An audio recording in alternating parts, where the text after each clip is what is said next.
Teste. Oi, teste, deixa eu ver lá. Oi, oi, oi, oi, oi, oi, oi, oi, oi, oi, som 2. 2, 2, 2, 2, 2, 2, 2, 2, 2. Alô, alô, 2, 2, 2, 2. Oi, oi, teste, oi, teste, oi, teste, oi, teste, oi, teste, oi, teste, oi, teste, oi, teste, oi, teste, oi, teste. Teste, teste, teste, teste, teste. Alô 2, alô 2, alô 2, alô 2. Alô 2, alô 2, alô 2, alô 2. Alô 2, alô 2, alô 2, teste. Teste, teste, teste, teste, teste. Teste, teste, teste, teste. Oi, oi, oi, oi, oi.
Oui, et.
Boa tarde a todos. Good afternoon. Dear students, dear colleagues, dear professors, and ladies and gentlemen, it's a great pleasure to be here. We are going to start our first session of the International Seminar, celebrating our 50th anniversary. Today we'll talk about big data, public policy, and development. We have very special guests here, Professor César Hidalgo from MIT Lab, Professor Dominik Hartmann from the University of Leipzig, Professor Wagner Meira, do our Department of Computer Science, Professor Renata Haddad from Cedeplar. And so I would like to thank you very much for accepting our invitation and for giving us this talk. It's really an honor for Cedeplar to have all of you here. I'm sure we'll have a very special session today. Since most of our audience speak Portuguese, from now on, I will start speaking Portuguese. Thank you so much. Então, gostaria de convidar a professora Paula Miranda-Ribeiro, diretora da faculdade, para compor a mesa de abertura.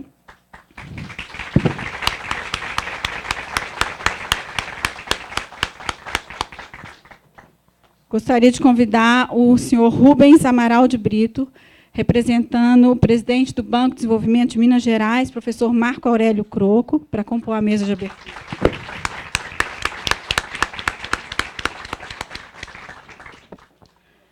Então, antes de passar a palavra à professora Paula, eu apenas gostaria de registrar alguns agradecimentos. Em primeiro lugar, um agradecimento especial ao BDMG, que deu um apoio amplo para a nossa celebração de 50 anos, né? Ao Conselho Regional de Economia, à Faculdade de Ciências Econômicas, à Universidade Federal de Minas Gerais e aos funcionários do Cedeplar. Gostaria de agradecer mais uma vez aos nossos palestrantes de hoje e dizer que é uma honra para nós tê-los aqui. Eu vou passar a palavra para a professora Paula Miranda. Boa tarde a todas e todos. É sempre muito bom ver esse auditório cheio.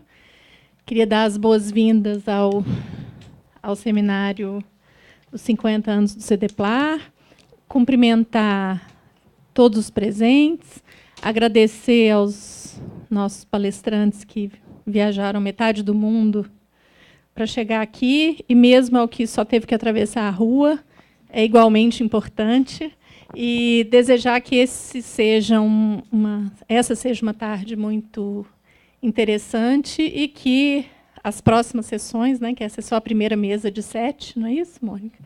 Que sejam igualmente importantes. Queria agradecer e dizer que é sempre, para a FACE, é sempre um prazer e uma honra sediar seminários dessa natureza. São sempre muito bem-vindos. Obrigada.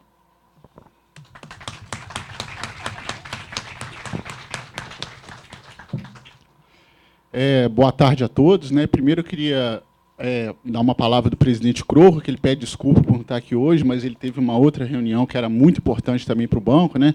O governador está reunindo com o BNDES hoje, então é muito estratégico para a gente essa conversa, ele teve que ficar à disposição dela, por isso que ele não pôde estar presente aqui hoje.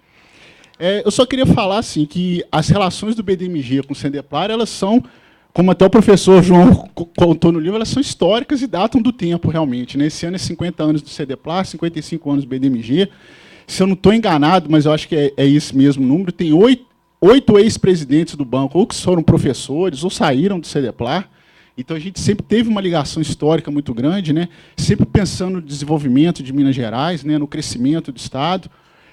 O banco ele sempre participou de todos esses projetos que são relevantes aqui para o Estado. Todas essas grandes empresas que estão aqui contaram com participação do BDMG. O BDMG financiou e financia até hoje a instalação e expansão da FIT no Estado e de várias outras empresas que estão aí. Na atual administração nossa, o banco ele tem alguns temas, alguns focos que são estratégicos, né? Esses, principalmente, a inovação e o financiamento de projetos sustentáveis de green finance e alguns setores, como ciências da vida, como semicondutores e microeletrônica, são setores que o banco ele está empenhado em aumentar o desembolso dele, né? O banco tem um desembolso em vários setores tradicionais aqui do Estado, em mineração, em agronegócio, e tem muitos setores que eles ou são incipientes ou estão muito pouco instalados aqui no Estado, necessitam de maiores investimentos, e a política pública do Estado e a estratégia para o banco participar desse financiamento. Então, a gente está empenhado em aumentar o financiamento nesses grandes temas do banco, né? É uma determinação do Croco também, o tempo todo ele fala isso, né? E a gente está estudando, estamos buscando novas fontes de recursos que permitam essa expansão. E eu queria dar os parabéns pelo evento também, Mônica, é um evento muito legal, de longa duração, inclusive, né? O BDMG está participando, ele está junto de vocês aqui, a nossa relação está próxima, né? Novamente, né? Algumas vezes está longe, outras vezes próxima, agora está próxima novamente. Eu queria desejar um bom evento a todos.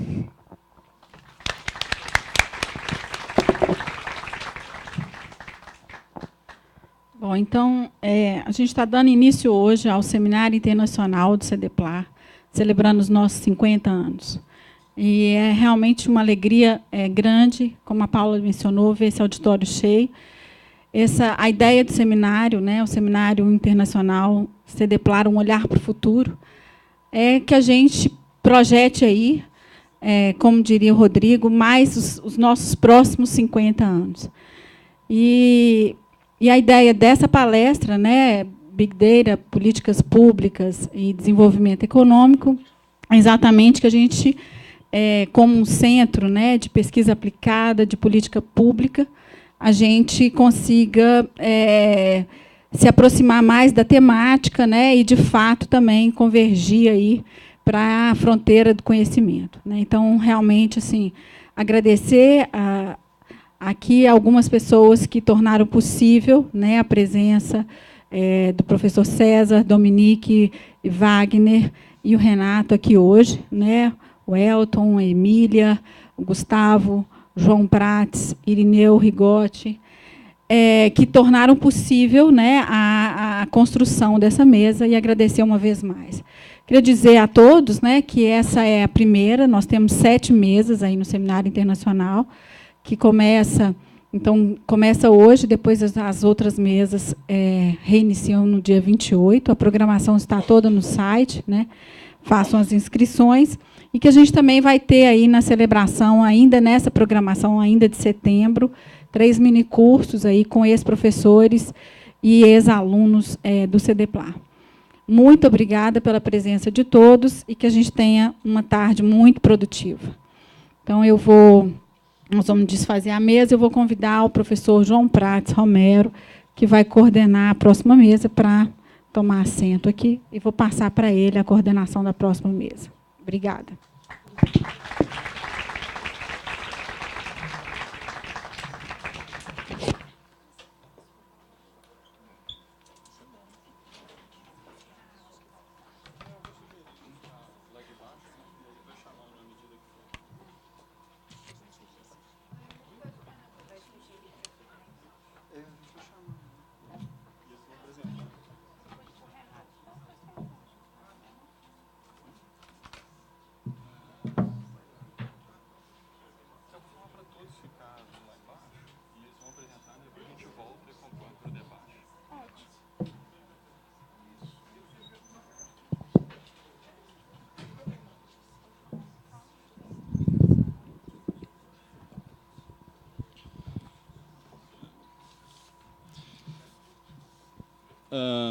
Well, I will speak in English so that our guests can understand.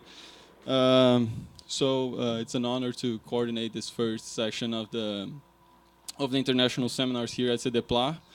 I will basically initiate introducing briefly our guests for those who may not be aware of them.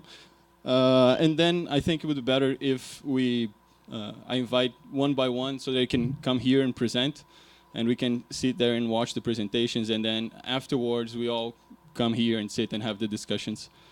So first, Professor César Hidalgo, as many might know, leads the collective learning group at the MIT Media Lab, and is also associate professor at Media Arts and Sciences at MIT. And his work focuses mainly on collective learning, as you are seeing here. That is the learning that takes place in teams, organizations, cities, and nations. So this is more or less what he will be talking about here. And in his lab, he develops analytical tools to improve our understanding of how collective learning works. His work is also focused on developing data and visualization and analysis tools designed to improve our collective learning within organizations or nations. To illustrate the impact of his work in the academic field of economics, his publications have been cited nearly 10,000 times, and his visualizations have been received more than 100 million views. His works focus on a variety of topics, from the development of a computer visualization method to measure physical change in cities using street-level image, passing by the investigation of determinants of development, complexity, income inequality, and institutions, to the study of the reunification of Germany research collaboration networks. So, as you might see, it's a very important guest here, which will for sure be given a very interesting talk here this afternoon. Professor Dominik Hartmann is a research fellow at the University of Leipzig, external research associate at the University of Hohenheim, and Fraunhofer Center for International Management and Knowledge Economy. I hope I pronounced it more or less right. From 2014 to 2016, he was an EU Marie Curie postdoctoral fellow at the Macro Connections Group at the MIT Media Lab in US. So he's been working with Cesar in some of these projects that I just mentioned. He's also chair of Innovation Economics at the University of Hohenheim. So his research has focused on a diversity of measurements and of related topics such as international innovation networks, knowledge migration, and the association between economic complexity, institutions, and social welfare. His works focus on creating interdisciplinary bridges in a number of different topics, such as economic diversity and inequality, network analysis and development in Europe, cultural diversity, and international innovation networks and creative economics. So once again, as this short CV illustrates, we will have talks that are very focused on a multidisciplinary approach to economics and related topics. Our third guest here, Professor Wagner Meira, has a PhD in computer science from the University of Rochester. He is a professor of the Department of Computer Sciences here in UFMG since 2002. And his research focuses on parallel and distributed systems, data mining, social networks, cyber safety, electronic commerce, bioinformatics, among many other topics. And just Wagner Meira has also a vast academic work. Just to illustrate how vast his work is, he has average number of publication of more or less 4 articles a year in the past 20 years, which, as you can see, like it's a very broad work. And for last, our commentator, Professor Renato Haddad, has a PhD in computer science from UFMG. He's a professor at the Department of Computer Sciences at the Pontifícia Universidade Católica here in Minas Gerais, and is associate researcher here in Cedeplar, and at the Fundação Centro Tecnológico de Minas Gerais. And for last, his research is focused on information systems, image, digital processing, geocartography, and geoprocessing. So without further ado, I will invite Professor Hidalgo to give his presentation. And so we'll basically start with the three presentations, then we'll have a discussion led by Professor Haddad, and then we'll open to some questions from the audience if we have enough time. Thank you.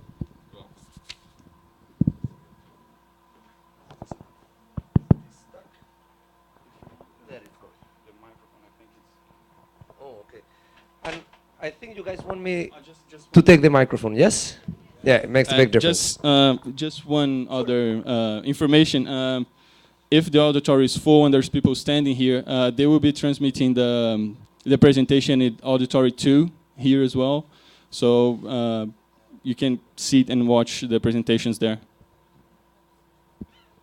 And also, there's also translation to Portuguese if anyone needs to.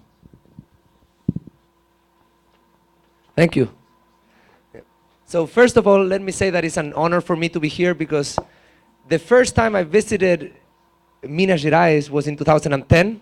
I remember that time I met Evaldo and Tadeo and Virgilio and a number of people that were interested in my work. And my first stop after the airport was a building right there across the street, in which we started to talk about economic development and work that we could do together. And since then, I've been coming to Belo Horizonte almost once a year, every year.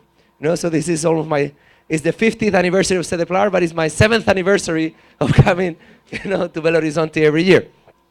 And as it was explained before, I do work that is quite varied. On the one hand, I do work on understanding collective learning, and on the other hand, we develop tools.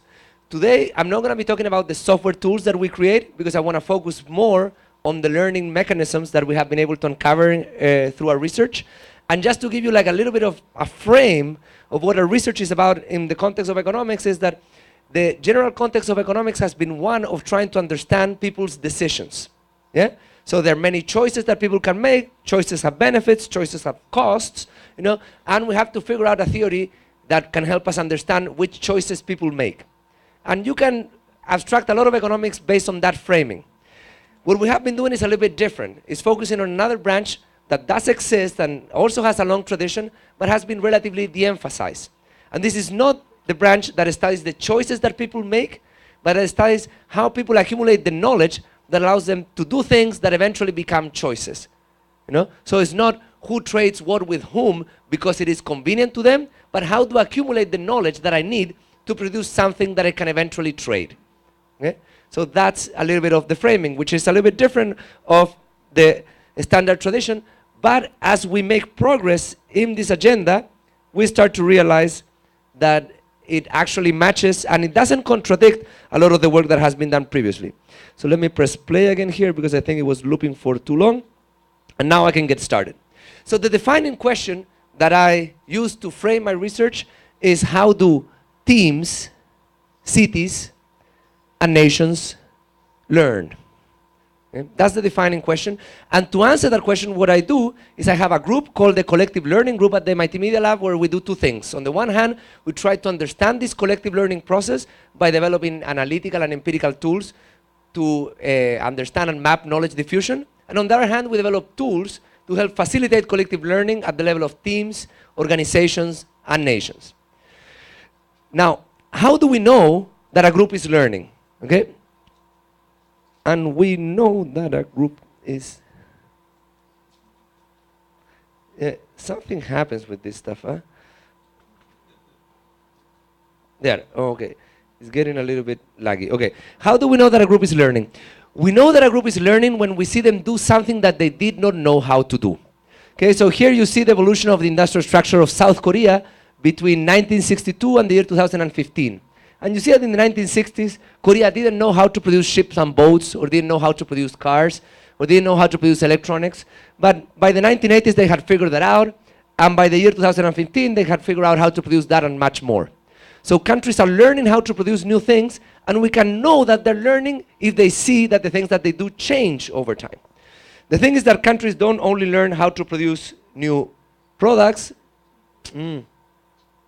they'll also learn how to produce new research area. Let me take off this clicker, maybe that is. And let me, I'm getting a toot toot. Okay.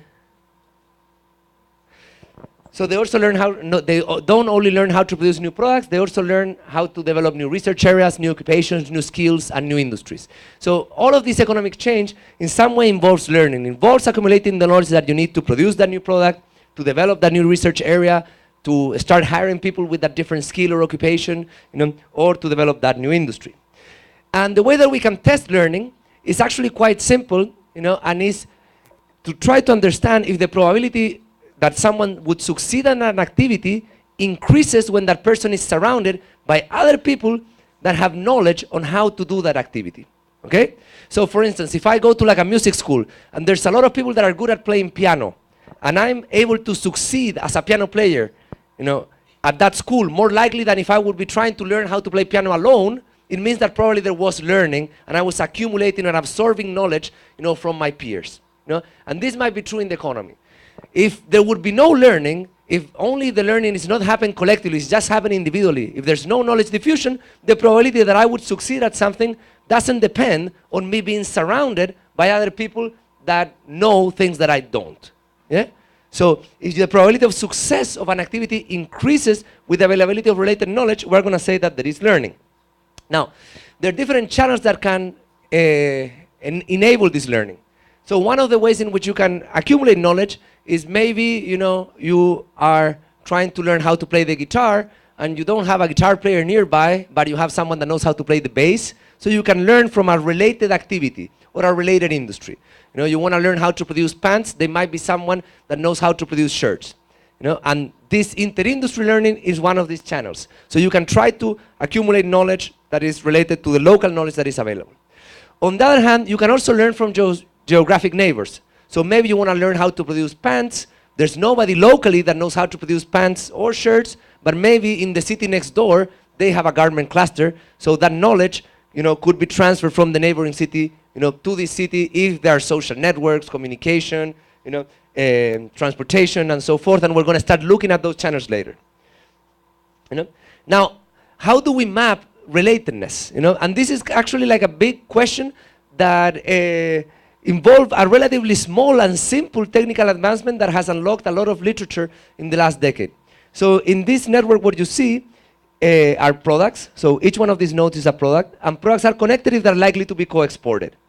And this lets me say that, for example, the products in the green cluster there would involve garments, and helps me understand that pants are related to shirts and are related to jackets as products. They might require similar knowledge.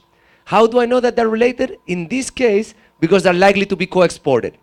But as you will see later, there has been a long literature that has looked at other measures of relatedness, where they hire the same labor, or where there's labor flow from one industry to another, or they hire the same inputs and so forth. Now, when I have that map of relatedness, which is called the product space and groups all of the products in the world, I can ask myself the question, if I know the mix of products that a country makes, can I predict the products that they're going to make in the future? So then I will look at the products, for example, that Chile exported in 1979, and these are all of the colored dots that you see there, and all the products that Chile doesn't export are in gray. Okay? And I see that there's some products that are related to the ones that they were exporting. So these are products that would require similar knowledge, products that are easier to learn. So the probability of success of fresh fish in Chile should be higher because there's already an industry that is producing frozen fish and canned fish and so forth. The same would be true for the industry of vegetables or fruit of vegetable juices. And if you look at the future of 1979, which is something like 1996, you see that that's exactly what happens.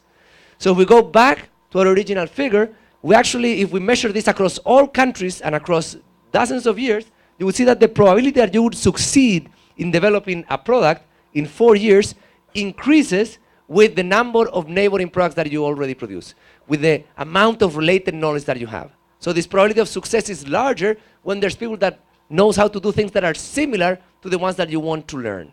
And that is evidence that there might be learning going on here. Yeah.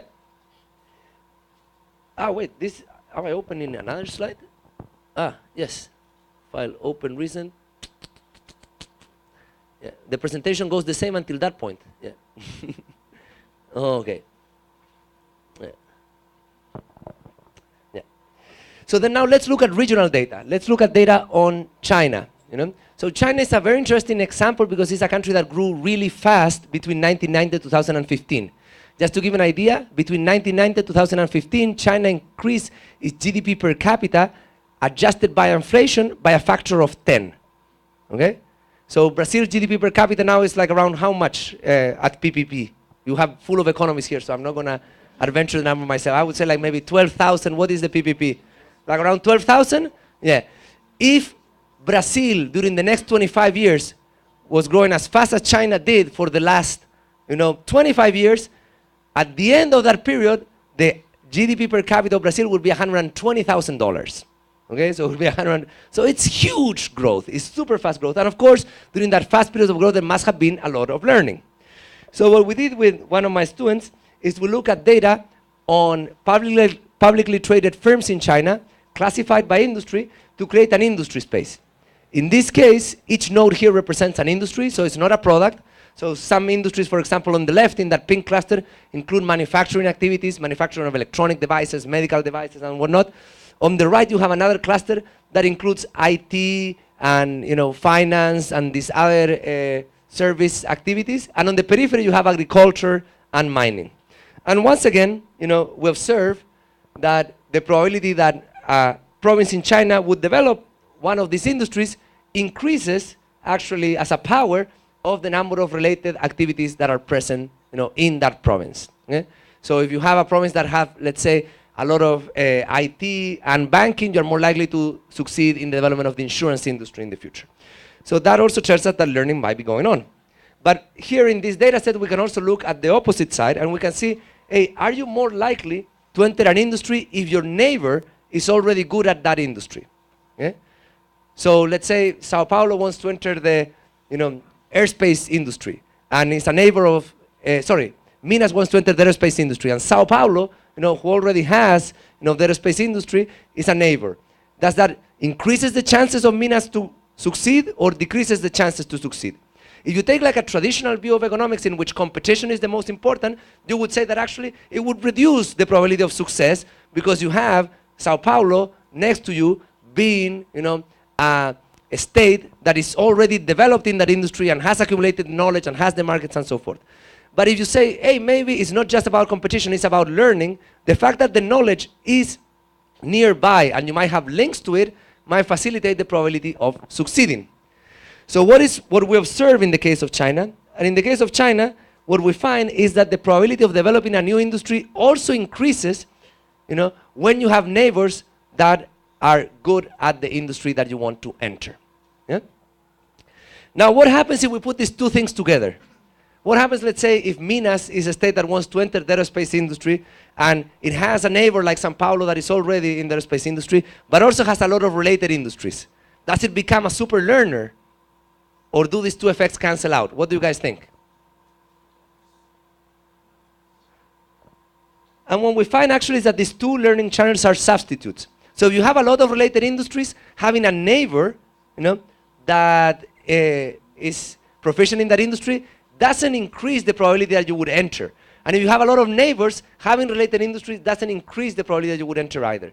So what this is telling us is that in some way, what limits the ability of a province to enter an industry is the lack of knowledge, and whether you get that knowledge from related industries that are local available or from neighbors that might have that same industry doesn't matter. The case in which you are hopeless is when you have neither, when you have no related industries and no neighbors. In that case, it would be on the bottom left there, meaning that the probability that you would succeed at that activity is very low. But these two channels tend to be substitutes. We checked this also using Brazilian data, and it works exactly the same, Now, one thing that has been problematic, though, for this literature is that there's a lot of correlational work, but it's hard to find, like a good instrumental variable to try to do some more clear identification strategy. So what we did in the case of China, if we used the introduction of high-speed rail as an instrumental variable to try to see if the provinces that were connected by rail experienced increases in productivity in their shared industries that were larger than the increases in productivity experienced by industries that were not shared by the provinces that became connected. Okay? And the idea here is the following, is that if I build a train between Tianjin and Beijing, of course, the high-speed rail should increase the productivity of everyone. And that productivity of everyone should be reflected on the industries that are available in Beijing and not in Tianjin, or the industries that are available in Tianjin and not in Beijing. Because that's a tide that is raising everyone. But if there is learning, the industries that are present in both Tianjin and Beijing should increase their productivity more when you connect them by rail, because now they became physically closer. They have shorter travel times and they have a higher opportunity of learning. So we can compare both of those. And when we do that, what we find is that actually there is a significant difference. The industries that were shared by the provinces that were connected by rail experienced an increase in productivity that was significantly larger than the productivity increase experienced by the industries that were not shared by the provinces connected by rail. This is not a perfect IV, because there's a lot of things that you can say about the construction of rail, but given the scarcity of this type of IVs in this literature, I do think that the exercise is valuable. And the effect is also substantial. It's 98,000 yuan, which is around $15,000 of labor productivity. So it's actually relatively large. Now, we know that the probability that a region will succeed in the export of a new product or the development of a new industry increases with the number of related activities. But is this just true for international trade data and for the data we have for China? Or is this something that is actually more general? Does it matter? What are the strategies that we should follow in a world in which this is a prevalent phenomenon? And what are the channels that drive it? So for the first question, actually we have relatively good news. So since the publication of the product space, there have been many papers that have been published that have looked, at this effect, and by now, with much confidence, we can say that the probability of entering an economic activity, no matter what activity, whether it's a product, industry, research area, technology class, increases with the presence of related knowledge as a power of the form y equals x to the a. So actually, we have like a piece that we've submitted recently to a good journal in which many of the authors that have been participating in the literature came together to proclaim this as a principle, just like a natural law, and we call it this law of relatedness. Now, it's true for products as we saw before, but it's also true for industry. So here we have data for Brazil, for Sweden, and for China. And what is nice, when you look at this chart, is that this is not only 3 countries and 3 different institutional regimes, but it's also 3 completely different data sets. So in Brazil, we're using, the data from RISE that, was made available for Data Viva. In Sweden, Frank Nefke and his collaborators used data on manufacturing plants and connected industries that tended to manufacture the products in the same plants, okay? And in China, we use data from publicly traded firms, and their location of their headquarters, according to the 2 major stock exchanges in China. And in all cases, we find the same effect. It's also true for research areas. So if you look at the probability that a university would develop comparative advantage in publishing in a certain academic area, or that a country would develop that comparative advantage, it also increases with the number of related activities. So actually, departments appear to be learning from each other, even if on the anecdote that seems rare. And Dieter Kegler and Ron Boschman, Pierre Balland, and other people have looked at this same effect using patent data. And they look at the probability that a US MSA start patenting a technology class. And the probability that they start patenting a technology class also increases with their activity on related technology classes. Okay? So we also find that this principle of relatedness works there. It also works in occupations and other forms. Now, there is also another law, which is not the law of entry, but is this law of exit. So just like the related knowledge increases the probability that you would enter an activity, the presence of related knowledge decreases the probability that you would exit. So here what you find in the y-axis is the probability of exit. On the x-axis you find density, which is the amount of related knowledge that you have available in a location. And what you find is that the probability of exiting decreases with the related knowledge. So if you have more related knowledge, you are less likely to exit that industry. And this could be related knowledge that is present in local related industries, or also having neighbors that have that same industry. So it appears that learning tends to be actually much stronger than competition. Now, we have some laws that help us understand, who enters and who exits. Yeah? So we would be able to very easily, now using these laws, like take data for any country and predict what are the industries that each one of the local regions are going to enter, and we're going to get a prediction that is statistically significant, in terms of accuracy compared to like doing a simple guess based on the prevalence of the industries or something like that. But if you think about it, these laws maybe do not tell us information about which of the many firms that would enter when an industry enters a region are going to survive. So for instance, let's go back to our example of Minas Gerais and the aerospace industry. So let's say Minas Gerais is going to enter the aerospace industry, and there's related knowledge available locally, maybe in the car industry and in the other metal machinery industry. There is also knowledge nearby in São Paulo, in São José do Campos, where they have the aerospace industry. But let's say that there's 2 or 3 or 4 firms that enter. Well, when it comes to the relatedness, they all enter in the same place. So relatedness cannot be a differentiating factor among those, because it's the same for all of them. So the question here is, who survives? The good news is that actually we can study that question, because a few years ago we developed this resource called Data Viva, which had, among other things, an exquisite data set, which is the RISE data set, that tracked each formal worker in the formal sector economy of Brazil, and provided information of the firm, industry, occupation, and region that the person was working on every year. Yeah? So based on that, we can construct actually very detailed measures of the evolution of economy.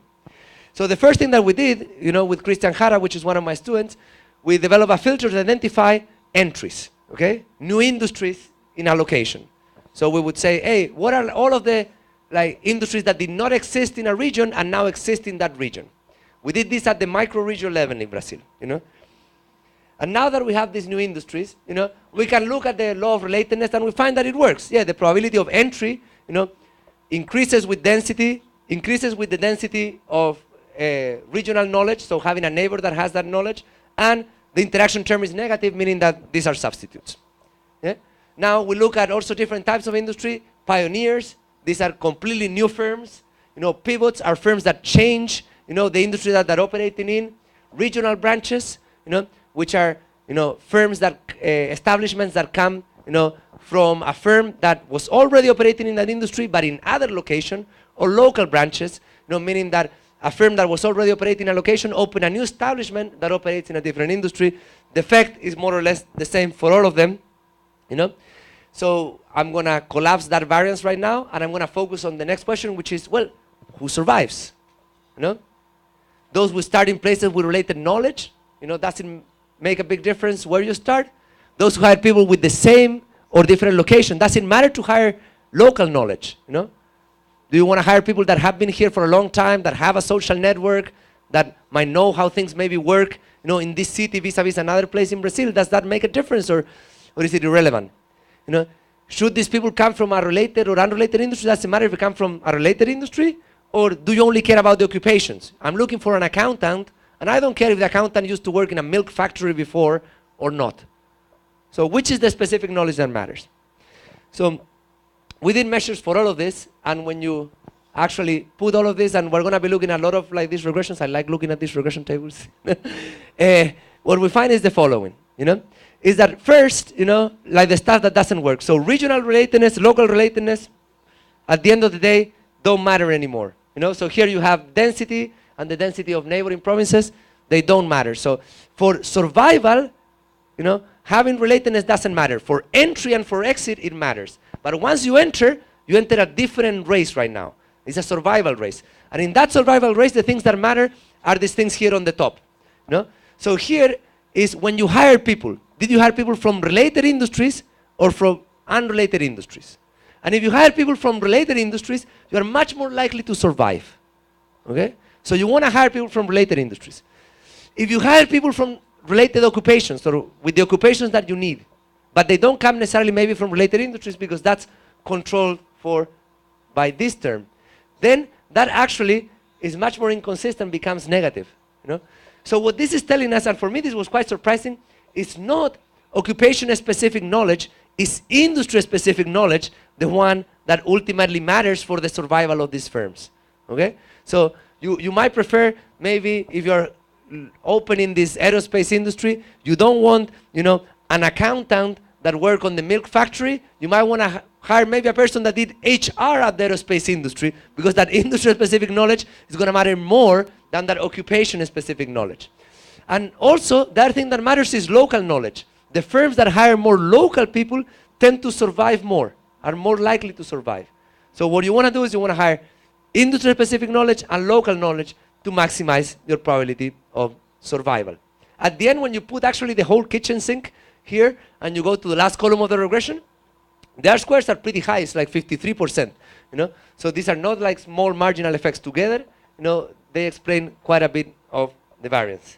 You know, so this a much more speculative law, like the first law of relatedness, is something that has been documented in dozens of papers, and we can't say that the probability of entry is actually something that is quite universal across, you know, economic activities and geographic scales, you know, and institutional regimes.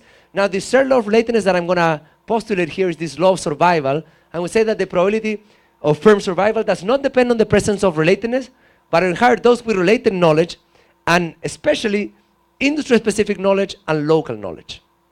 Okay? So that's our third finding. So we have been talking a lot about knowledge diffusion in learning how to enter an industry or learning how to develop an economic activity. You know? But there is another part of the economy. One thing is to figure out something to do, and another is to figure out how to sell it. You know? And one thing that I've learned a lot about economics is not by studying it, is by having a business myself. You know, I realized that on the one hand, you have to have a factory floor, but on the other hand, you have to have a sales department, because if you have one and you don't have the other, that business is not going to work. You know? So is there learning also in this other side, you know, of the economy, in this commercial operation side of the economy? You know? So that's knowledge diffusion also affects the development of these commercial relationships. When countries learn how to trade, is it just a story about, you know, factor endowments and product variety and all of that stuff? Or do we actually need to learn how to trade a specific product with a specific partners? You know? So now I'm going to go a little bit back into the literature here. And traditional trade theory assumes that trade patterns are some sort of equilibrium, and you can get more sophisticated about what this equilibrium is. You know? There could be difference in factor endowments. They could have product varieties if you look at more modern theories. There could be difference in firm productivities if you look at like Mellitz's model. Or you can have also difference in transportation costs, you know. But since then, there have been two very much 21st century contributions that have added to traditional trade theory. The first one is that actually trade is shaped by information frictions. So you tend to trade more with countries that you share a language. You trade to trade more with countries that you share a border. You trade to trade more with countries that you share a colonial past. You know, all of these channels that would reduce information frictions increase, you know, volumes of trade. You know? So these information frictions should be shaping trade patterns. On the other hand, countries and regions have to learn how to produce the products that they trade. And this is all of the literature that I showed you before. So what we try to do in this paper is to put these two things together. You know, are you actually learning how to trade a product with a specific trade partner? You know? So we look at like three channels of learning. You know? The first one is a product relatedness channel. So for instance, if Korea exports product 1 and product 2 to Chile, you know? So let's say it exports motorcycles and exports cars to Chile. But there's another very related product, let's say motorboats, you know? That's the fact that Korea already exports motorcycles and cars to Chile increases, you know, the volume of trade in motorboats in Chile in the future, you know? Does it matter that you export a related product or not? You know? The second channel is proximity in destinations. So let's say Korea exports, you know, motorboats to Peru and to Argentina. Does that increase the probability that they would start exporting that same product to Chile, or that starting more of that product to Chile? Yeah? And the last one is proximity around the origin. Chile imports, you know, motorboats from China and Japan. Does that increase the probability that they start importing motorboats, you know, from Korea? There are some, you know, problems here, you know, which we cannot untangle. For instance, when we look at this second and third channel, We don't know here if the learning is happening in Korea, if Korea is learning how to go to a new destination, or if Chilean importers are learning from Peruvian and Argentinian importers. So that's some problem that we have there of lack of specificity. But nevertheless, this is beyond what other people in the literature have been able to go, so I'm happy that we have that problem there. Here also we don't know, in this case, if Chilean importers are learning, you know, how to import from this, or if knowledge on how to export is diffusing between these trade partners. You know?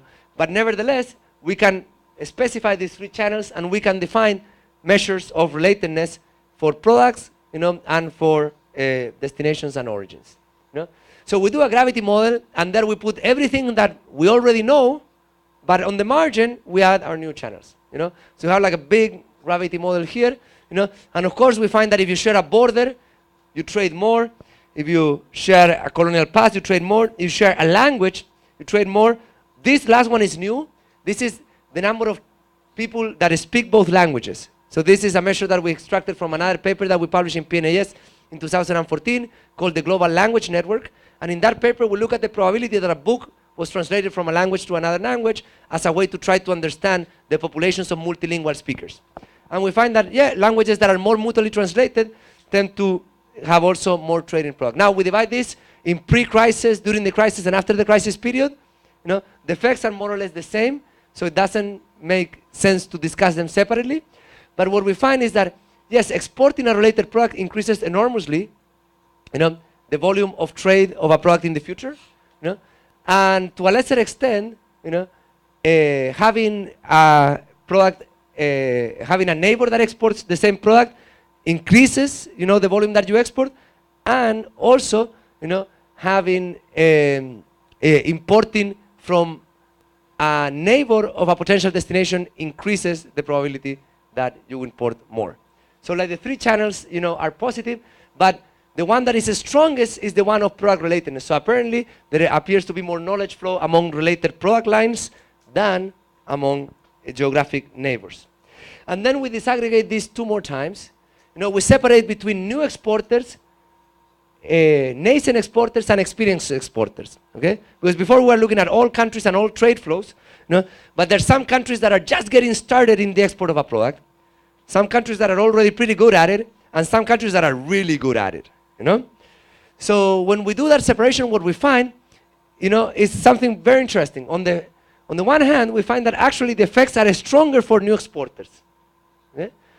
And that makes sense because new exporters, they don't know what they're doing, so the lack of knowledge tends to be an important factor. Therefore, acquiring that knowledge is something that is valuable, or having that knowledge available is determinant. But if you look at the R-square of the relationship, you know, even though they're the same regressions, you know, and they do vary a lot on the number of observations, but you have from 28% to 53%. So what this is telling you is like, hey, for the new exporters, you know, there's a lot of uncertainty, so the predictive power of the entire model is relatively low, you know, but, you know, having the presence of knowledge is something that is important, has a strong coefficients. On the other hand, for the experienced exporters, these coefficients are much smaller, yeah? So they tend to be smaller, meaning that in some way for the experienced exporter, the lack of knowledge is not such a defining factor, but it tends to be something that is much more predictable because these guys already know what they're doing. And finally, we separate this into different technological classes, okay? Why? Because if this is really a story about learning and knowledge diffusion, well, it should be harder to diffuse the knowledge on how to export a technologically sophisticated product than to export a commodity, yeah? Commodities are traded in markets, so if, let's say, you know, like Vietnam starts growing really fast and increases its demand for iron ore, they don't need to know people in Brazil to import that iron ore, they can import it from these global markets. But if they wanted to import, you know, the cars that Fiat is producing in Beijing, then probably that's, you know, a very different commercial relationship that needs to happen. And if that is the case, we should expect that these effects should increase, you know, with the technological sophistication of products. So this is when we do all of them. We look at the 5 LAL categories of products for technological sophistication: primary products, resource-based, low-tech manufacturers, medium-tech manufacturers, and high-tech manufacturers. To stop you guys from squinting, we have a few charts here. And what we have here is the following, is that actually, you know, as you increase the technological sophistication of products, the coefficient of product relatedness matters more. Okay? So learning between product lines is something that is more important for sophisticated products than for primary products. The effect of language also increases and increases significantly. The other are not significant, that's why they're in blue. And what this is telling you is that, well, this language and product relatedness are telling you that to trade these more sophisticated products, you actually need to learn how to trade, and having things that would reduce that communication barrier or that information flow barrier, as having a common language with commercial partner, or already exporting to that commercial partner a number of related products, increases the probability that you increase the volume of exports. So now I'm going to do one more point, which is that of a strategy, because I've shown you a lot of effects. So everything that you have seen so far, you can take it as descriptive, and I take no offense if you say that this is all descriptive. I do think that they're interesting descriptions, are descriptions that are telling us, how knowledge gets accumulated, in a location, or how, and this is knowledge on how to produce something, but also knowledge on how to trade something. Now the question is, hey, if we accept these descriptions as true, if we accept that apples fall, and we take the law of gravity to be empirical, how the heck do we build a rocket? That's kind of like the more prescriptive question. And the problem that I think we face here is a problem that we faced even the first time that I came here in 2010, which is, well, you have these laws of relatedness, so you know which are the things that are more likely to succeed, and there's a huge temptation to think that the strategic choice is to go to the things that are more related, because those are the easiest things to do. Yeah? But is actually that the optimal strategic choice? Should you always jump to the products that are close by in the product space, or enter the industries that are nearby in the industry space? Or does it make sense sometimes to try to jump far, which is higher risk, a lower probability of success, but open new opportunities? So this is actually a very difficult technical problem, but we did solve it, and I'm going to solve it in two examples. One is the product space and the research space. They both satisfy this law of relatedness, meaning that the probability of entering a product or entering a research area increases, with the density of related activities slightly superlinearly. And we can now bring that into theory by just modeling this power law and saying that the probability of activating a node, of entering an activity, increases with the number of related knowledge that you have available with the relatedness, okay? And with this parameter alpha, we can go from a world in which relatedness doesn't matter, which is this world up here, to a world in which relatedness is super important, and you need a lot of related knowledge to be able to enter. So this allows us to interpolate, between different situations. And now the strategic question that we have to ask ourselves here is the following: is that, for example, here you have this hypothetical country or something, and it's active in these two industries, and now it's asking the question, well, should I enter here? And here I have 100% of my neighbors, so the relatedness is really high. I should have a high probability of success. But this guy is a dead end, doesn't get me anywhere. This guy, on the other hand, has 12% of the neighbors that are active. Yeah? So it's much harder to enter, but it opens the doors to all of these other guys. Where should you try to go? So before we solve a complex problem like this, let's bring that to a simpler problem, which is this. Okay? And we're going to actually see that once we solve this problem, then the other more complicated network structures are more or less, generalizations of the same idea. So here you have a network, which is called a wheel network, which is very special in the sense that all of these nodes on the ring are structurally equivalent. Yeah? So you have one hub, and you have here one node that is active, and the question that you're going to be asking yourself, should I enter another node on the periphery, or should I enter the node on the center? That's the only strategic question that I have. And if I take this problem to try to minimize the total time that it takes me to activate the entire network, the problem that you're trying to solve is like, at which point should I try to go for the guy on the center? Yeah? Because that's the only strategic choice that I can make, because the guys on the periphery, they're all equivalent. So for example, we look at that and we say, hey, I have three options right now, because I cannot go to a guy that I have no relatedness. So in this one, I have a probability of 1/3 to the alpha. Here I have 1/3 to the alpha, so I can choose this, that. And here I have 1 over n minus 1 to the alpha. So maybe it might be a little bit too early to jump to this guy. So if it's a little bit too early to jump to this guy, maybe I jump to one of the neighbors, and jump to one of the neighbors, and I jump to one of the neighbors until I decide to jump to one of the center. When should I jump to the one in the center? So the naive strategy is I'm just going to go and target these guys in the periphery until the probability of hitting the next guy in the periphery and hitting the guy in the center is the same. At that point, if the probability of succeeding here or there is the same, of course I should go for this one because this one has a higher strategic value. But the question is, hey, but shouldn't you have you jump a little bit earlier? You know, isn't this higher strategic value able to compensate for the lack of probability of success? You know? So what you can do is do a less naive strategy, and you're going to say, you know what? I'm going to jump to L nodes in the periphery, you know? Then I'm going to jump to the center, and then I'm going to do the remaining of the nodes of the periphery, and I'm going to find the parameter L that minimizes the total diffusion time. In this wheel network, luckily, this becomes like a very simple equation. You have like, you do the first guys, you do the hub, you do the other guys, you know, you do the last one. And then eventually you can find, you know, an optimal, you know, and this optimal is actually non-trivial. You know? So it tells you that the time to target the hub, you know, occurs during this optimal window. So if you would have used this naive strategy in which you go through the nodes of the periphery, you know, until the probability of getting the next node in the periphery and the node on the center is the same, you would have done this solution. And this is the time that it would have taken you, you know, to activate the entire network, you know, and these different lines are just different parameters of alpha. You know? So the line on the bottom is when relatedness doesn't matter. The lines on the top are when relatedness matters a lot. And the more that relatedness matters, the more that this becomes like really, really, really concave. Yeah? And the more that it becomes really concave, the more it matters to try to hit that minimum. Yeah? And that minimum is actually the optimal diffusion time. You know? And it's lower than the time that you would get. So it tells you, hey, trying to target these unrelated and highly connected activities early on is stupid because the probability of success is so low, you know, that you're going to just have many futile attempts. But trying them too late is also futile because you're going to have missed the window of opportunity. Okay, this is for the wheel network. So then eventually we go from the wheel network and we do a generalized wheel network, and then we do a generalized scale-free network. Here we do have a more complicated analytical expression, but we have it.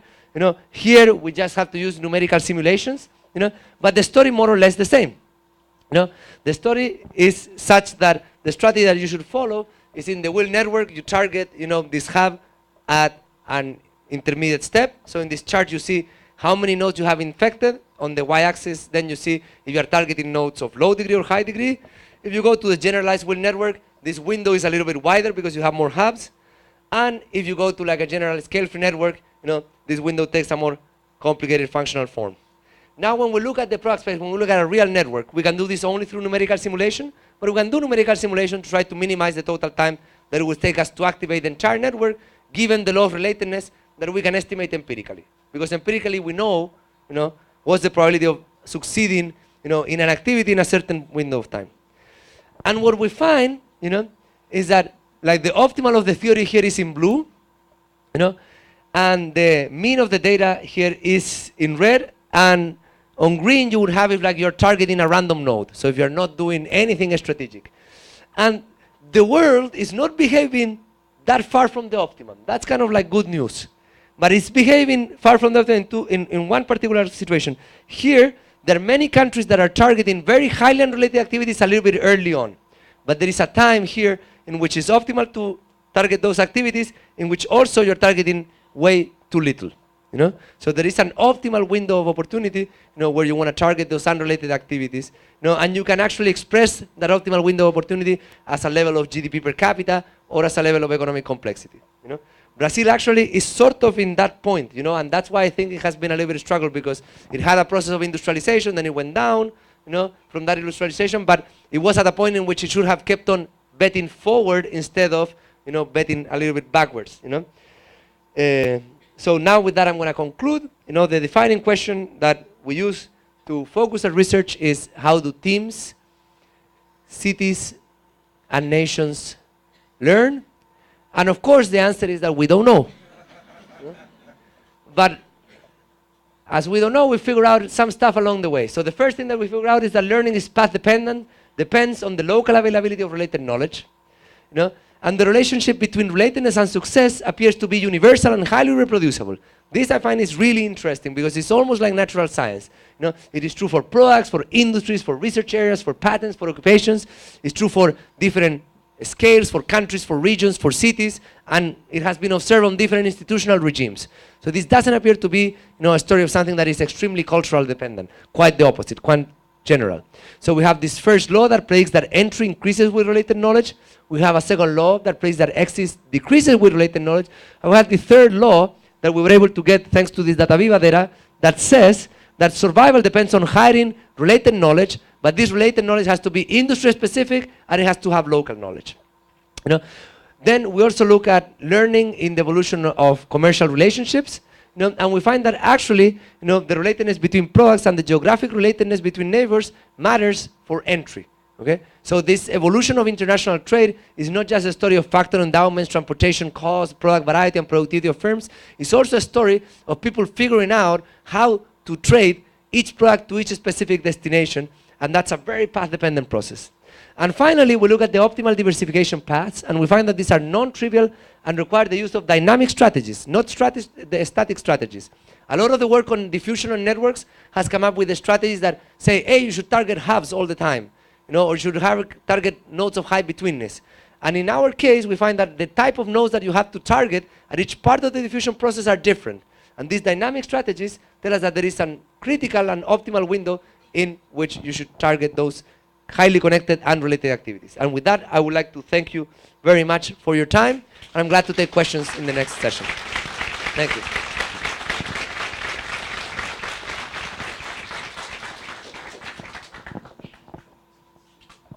Well, thank you very much, Cesar. I will now invite Professor Wagner to start his presentation following the order that was presented in the program. And we'll save the questions for after all the three presentations.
So, good afternoon. Again, I'd like to thank you very much for inviting me here. Although I'm not really I don't know much about economics. So I try to bring you some a different perspective on the massive usage of data and some recent trends that we are observing in the society as a whole for using this data mining, data science, deep learning, machine learning, whatever techniques. And I'll try to enlarge a bit the discussion, talking not just about data mining, but also about data science in general, which also there is some recent discussion on this, on the massive usage of data to support decisions, etc. Okay, so I believe that fortunately for me, my speech is pretty complementary to Cesar's speech. Okay, and I'm glad that in some sense I would discuss some topics that may be some different steps of or complementary techniques that compared to those that he usually uses. Okay. So I usually, just to put you in context, I'd like to present some kind of, not really jokes, but some phrases that make us reflect on much of the hype that we are living nowadays, okay? So the first one is we've been hearing a lot about big data for a while, and most of the cases it's just a hype, mainly because in most of the cases we don't have big data, in fact. Okay, so most of the tasks and the experiments nowadays, they are still at most in the order of terabytes, not much beyond that. So we don't really have big data now so far. And the other thing is there has been a recent hype in the sense that people is claiming to use machine learning and related techniques for solving everything. Okay. And in some sense, it misses one thing that Cesar explains quite well, that behind each phenomenon, it's not just a formula, not just math, or not just an algorithm. It should be some semantics that explains what's coming with that phenomena and justifies even the model that you are using there. Okay? So this is something that's very clear in his work and other works, and I'd like to also to exploit that. But when we talk about data science, this is also a note slide that I brought just to explain. We have this convergence, and I use this as a first part of my presentation, briefly explain to you what data science is, and then I will start raising some recent issues we have been experiencing there. Okay, so data science is this convergence among several areas. And basically, there is this unicorn concept here, right? That there is no bar in the market, or it's even hard to form any students to achieve and to leverage on all these knowledges and techniques and produce some substantial results. One very first point I'd like to raise with you is the so-called data scientists. This is kind of not a recent discussion, and it has been mentioned as the professional of the decade, this decade that's almost done, right? And in some sense, they compared he or she to the quants, to software engineers, web analysts, etc. So some activities which changed significantly what we observed and received as product. And there are several abilities that are supposed these professionals should present, okay? I don't really believe that the data scientist is the focus here. Okay, when you put together the idea of big data and the idea of data science and the data scientist, what's underlying all of this and it's the interesting movement is people became aware of the potential of data. Okay, and when we understand that, then we are not talking anymore about just data or algorithms or platforms, but about the users and how they may use this data for generating decisions. Okay, so this is kind of our old discourse, more of a positive and the potential of data science and big data, etc. But just to give you an example, and then I will also give a second message that I want to carry to you, is like in the last 10 years, we had a lot of development, and like Cesar's work is one example on visualization, etc. We had like a significant work in creating platforms and enabling all kinds of activities in data science, okay? So we did have like several general specialized platforms for all kinds of data. We have each technique in data mining, machine learning, etc. We already have like several implementations like freely available in R, in Python, in several platforms. And also there is a growing perception that the data scientist doesn't need to program, okay? So this was a huge barrier, and it's still present in several data science courses, in the sense that, okay, if you know how to program, you may be a data scientist. It's not really necessary. The point is that the data science needs just to think algorithmically, which is a different thing. I'll give you an example soon, okay? And then like we have several enablers. Like this is a platform we have been developing, but we have several enablers in terms of how you can create a platform for data science, and most of them are technical things. And this is an example of such platform, and there are several in the market, okay? So the idea is like you don't need to program, it's just to drag and drop boxes and connect them and make data flows. And by doing that, you'll be able to produce like a data science artifacts and analyze data and produce results. Okay, so this is a recent trend. Okay, so far so good. We are in a trend that, okay, soon we'll be able to understand and to mine and to extract all the information from all kinds of data from everywhere.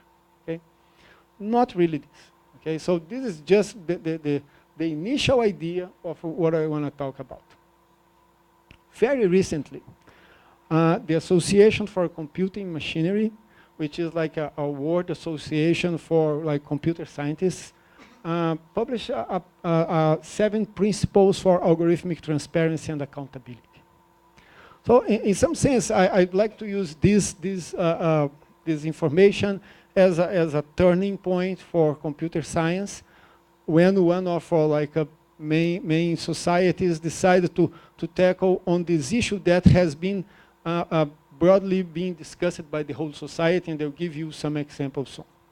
And the interesting part is like, and I'm going to go quickly over the principles here, but the interesting part is like the amateur times are gone, okay? So it's not just enough to produce an algorithm, to validate the algorithm with data and start using the algorithm, but because now we are being required as like a data scientists and computer scientists to go much beyond, to think much deeper about what the algorithms are doing and what kind of results they are producing, not just in technical terms, but for the society as a whole, okay?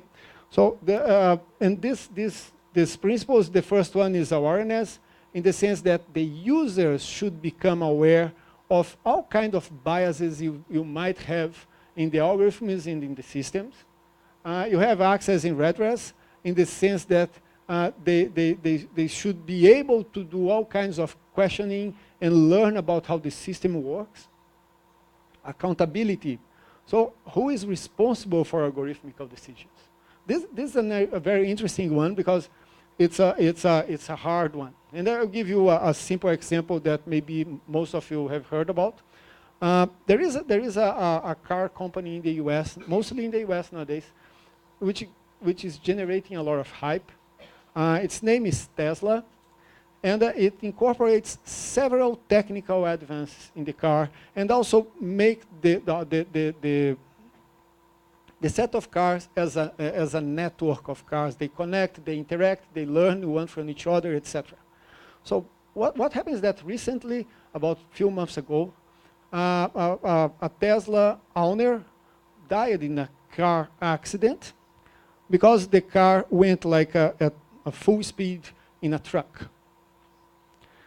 And then what happened in that case was a technical flaw of the car, in the sense that it didn't realize that it was a white truck like making a turn in front of a background that like mixes with the truck color. So the camera didn't perceive the truck was there. These physical sensors went underneath the truck.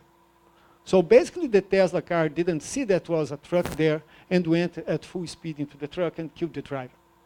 Okay, that's a fatality. Like there are several of those cars running in the US streets, etc., etc., etc. But my question is, whose fault is this?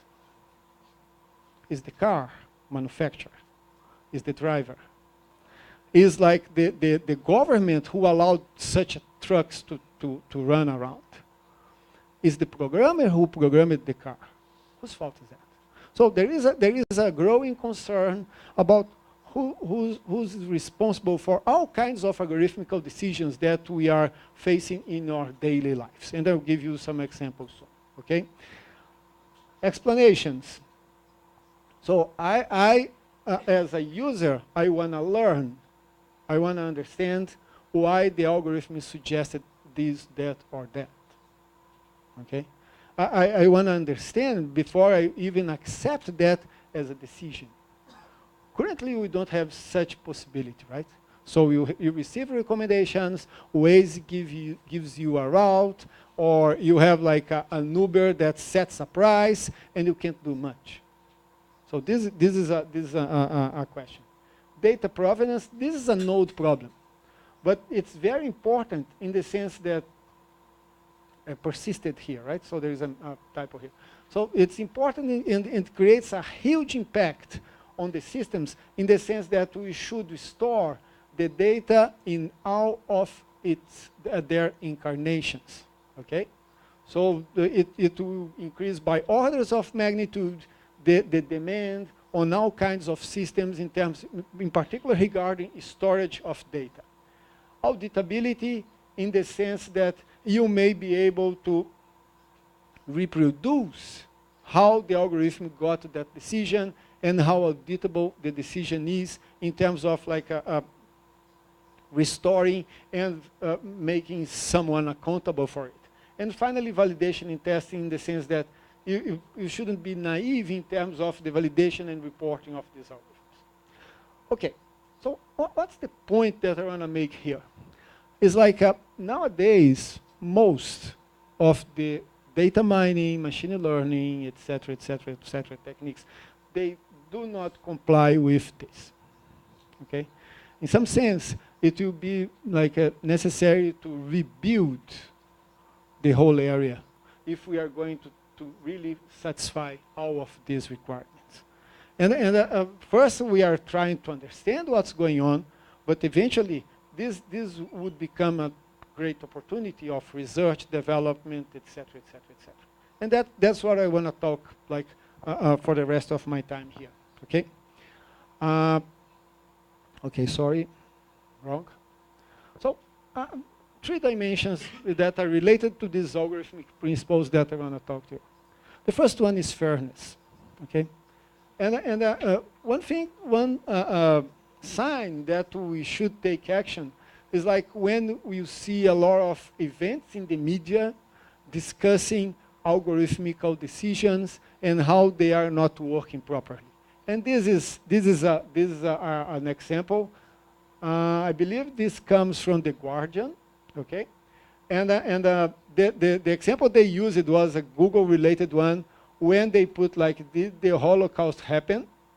The first site Google returns, or at least at that point, now they should be filtering, is the top 10 reasons why the Holocaust didn't happen. And then they are discussing to what extent, and the second one is the Wikipedia entry of Holocaust denial. Okay? And then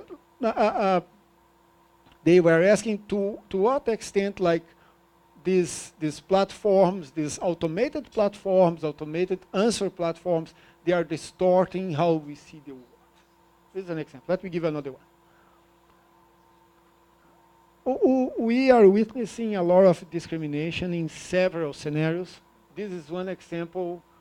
I forgot exactly from where. This is New York Times. I don't know. Washington Post, one of these.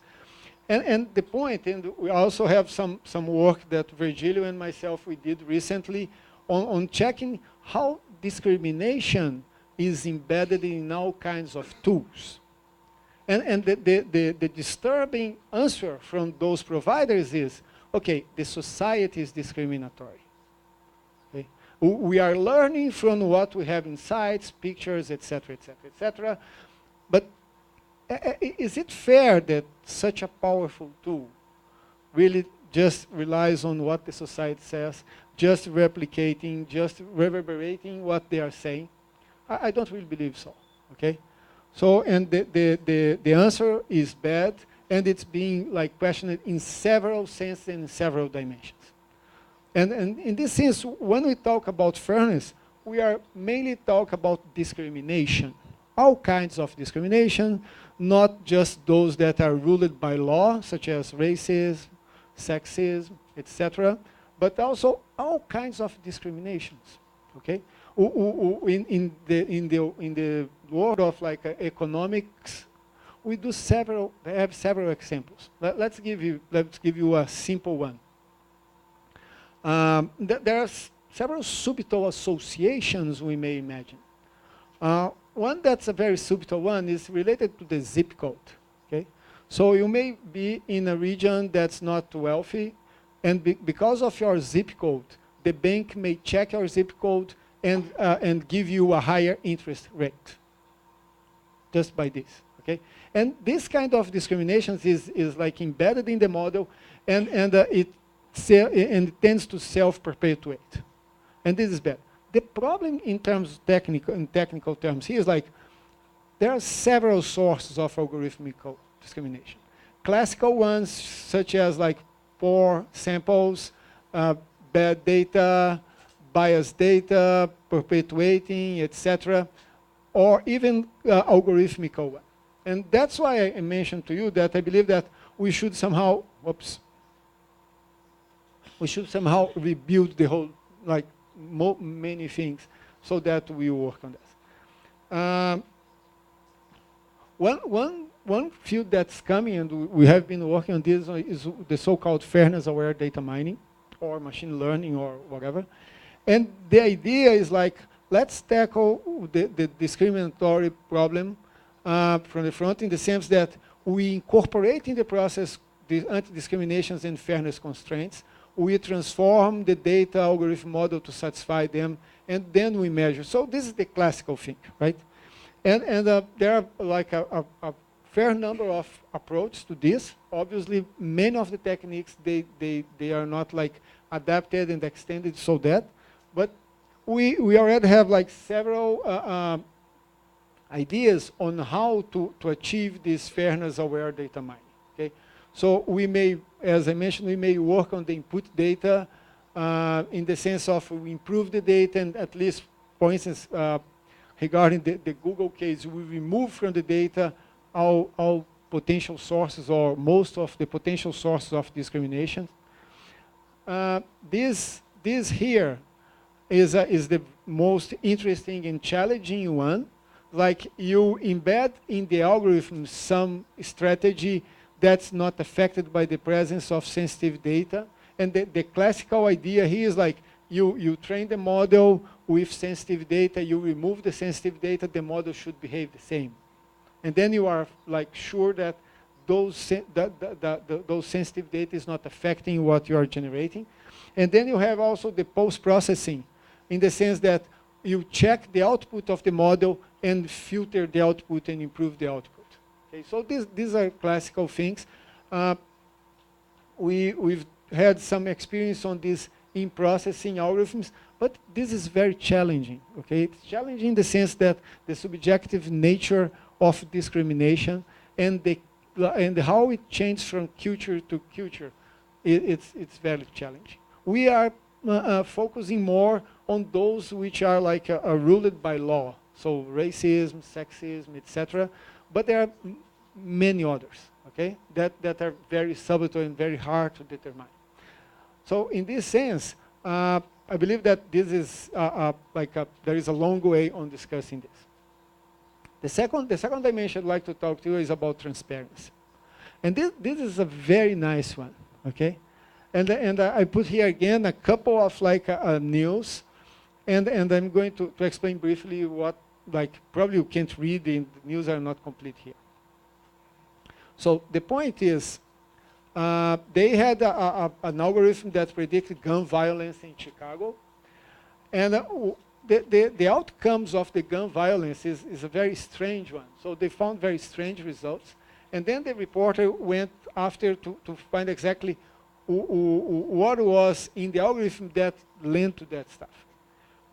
One version of this, and they found out that there is a proprietary system that's doing this. And maybe, let me see what's the next one. No, this. Maybe you've seen in the news like a couple of photos from one black guy and from a white guy. And the system believes that the black guy is the criminal, but in fact it's the white guy. And then they're the same system. So they are questioning this kind of discrimination and trying to understand why the algorithm is doing this. This is like right on the point that how to get explanations, how to understand why the algorithm is giving me this information. The point is not every algorithm is like transparent in the sense that it's understandable what kind of outcomes they produce. Okay, let me give you another one that's a very funny one. Okay, this is something that like there are some devices nowadays that you just put a question there and they generate like a readable answer. Okay, and this happens to some of those Google devices again, I believe. And the question was like, is Obama planning a communist coup? And that was the system answer, okay? So the part that I most like this is like Obama being bad with the communist Chinese, okay? And other thing, and is planning a coup d'etat. But the point is, from where, regarding the provenance or accountability, etc., from where Google came out with this phrase here. Okay, so that's the question. That's when we talk about transparency, that's what we are wondering about. And the main technological problem here is like not every algorithm is ready for this. We do have like several algorithms that are producing interesting results, but when we ask for an explanation, they are not really ready to produce such result. Okay. Another issue that, like going deeper in the issue, we may discuss exactly what we mean by transparency, right?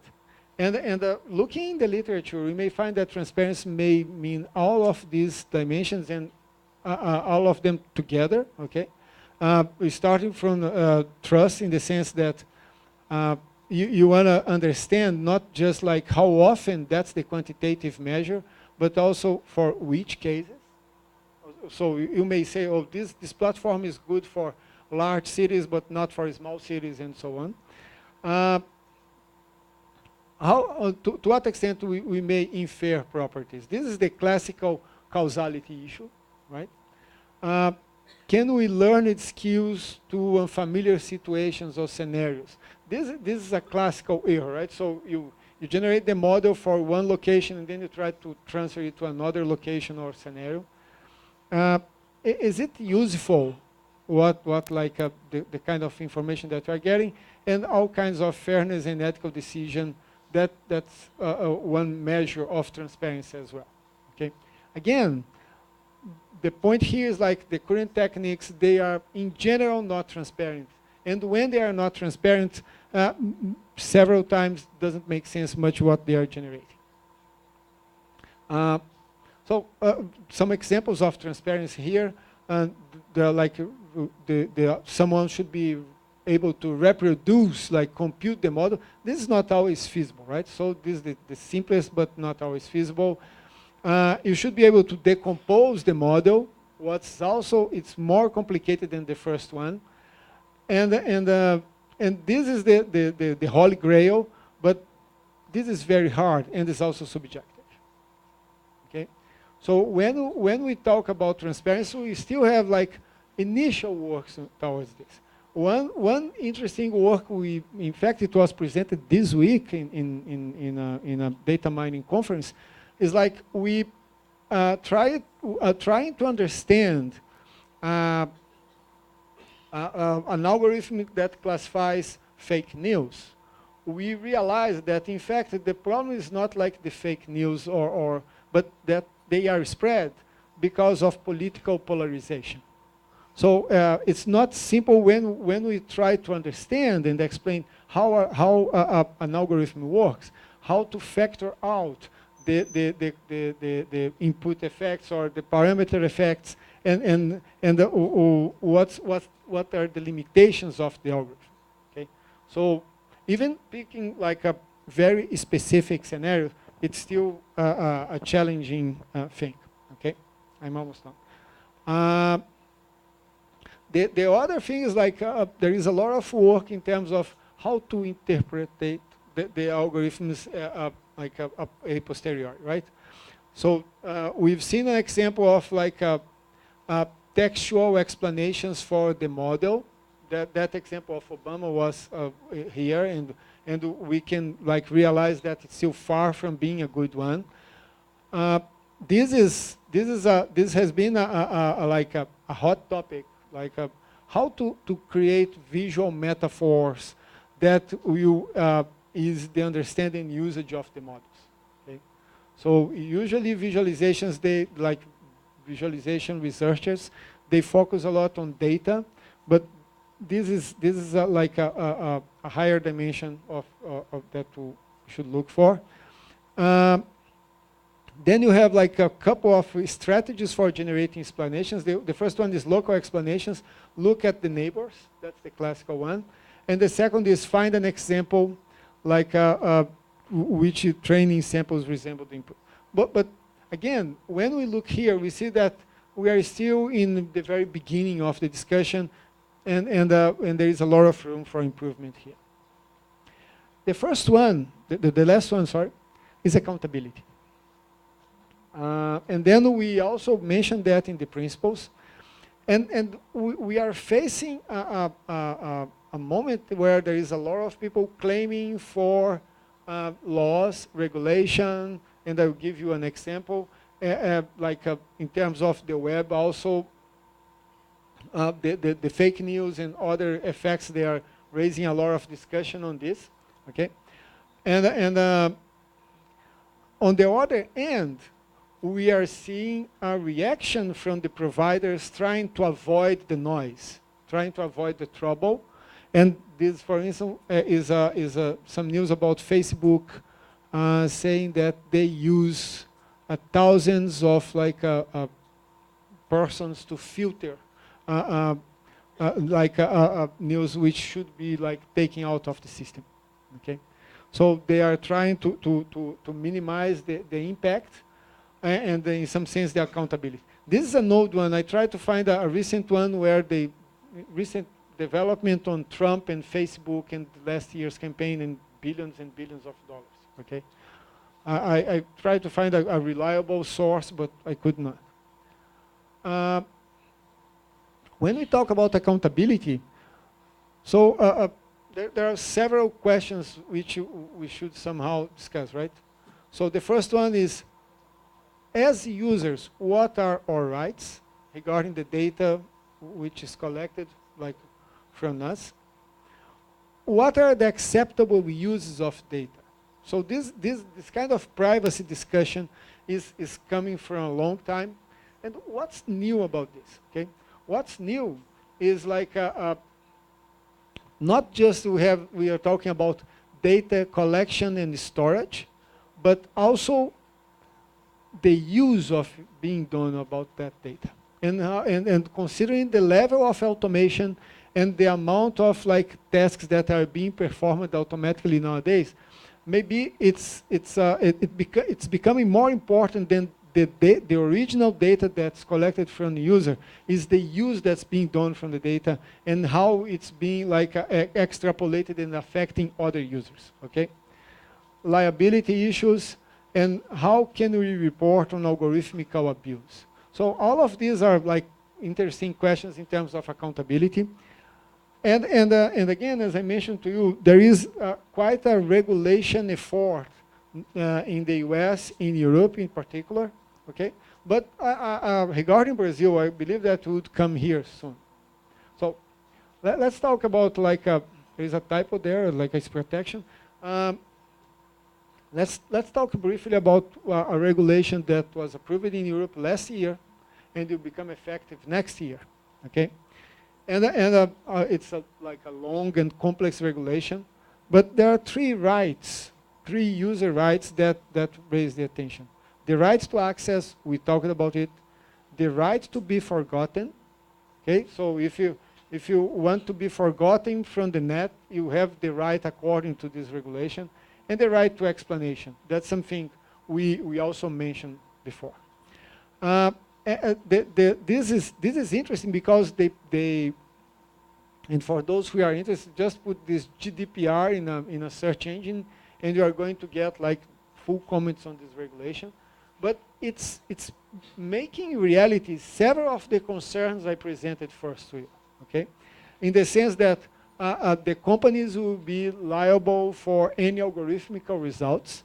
For instance, banks and investment companies, they are like really afraid of this because if you lose money because of an algorithmical decision, you may like you may ask like explanations and may sue the company because of this, and there are several other regulations. Okay, so let me just highlight one article of the GDPR. So it talks about the decision making, automated individual decision making. This is a recommendation, right?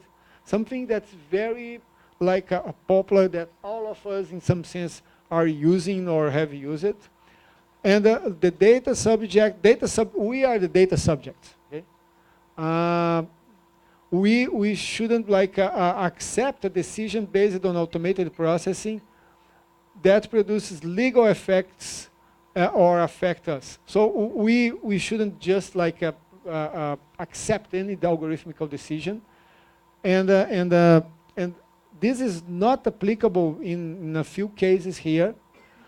So basically, there is a contract or explicit consent, and this is like for each country law.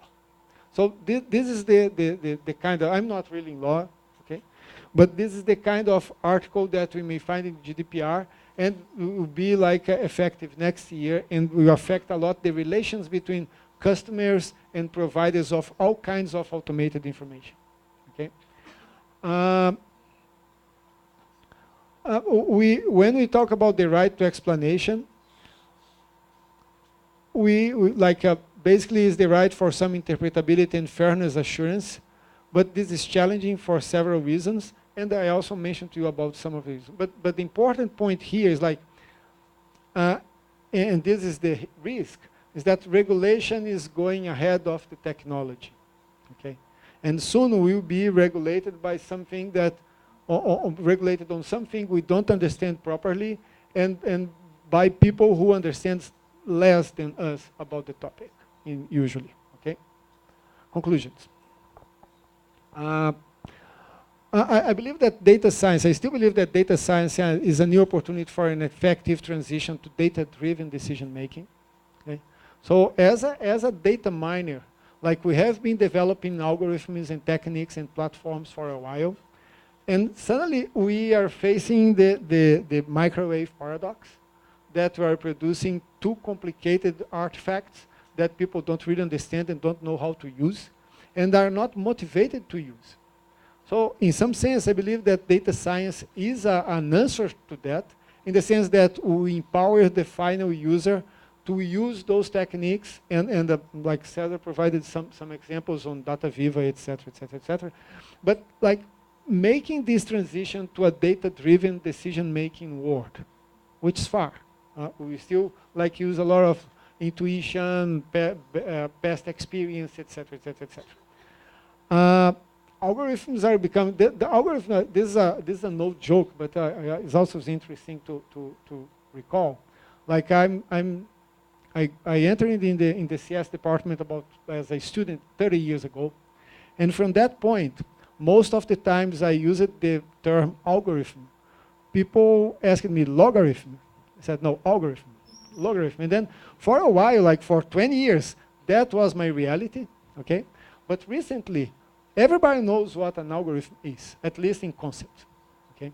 And this is a very interesting, and our lives more and more are being ruled by algorithms. The point is like, it's not just like having fun in producing nice like services, sites providing, and like using data with no responsibility.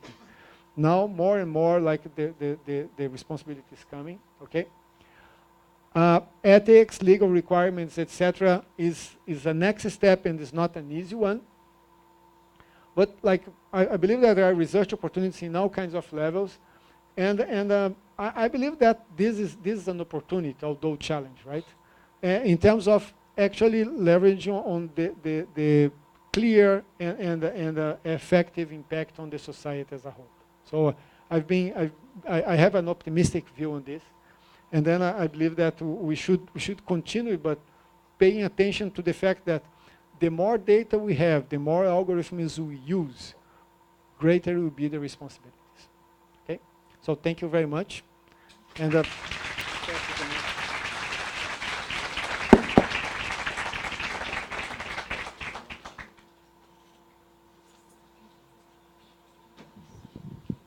So next, I will proceed and invite Professor Dominik Hartmann to give his presentation, and then we'll invite all the presenters and Professor Andrade to make his comments, and then we'll start the discussions with the audience.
So, good afternoon also. I hope that you're not very tired already.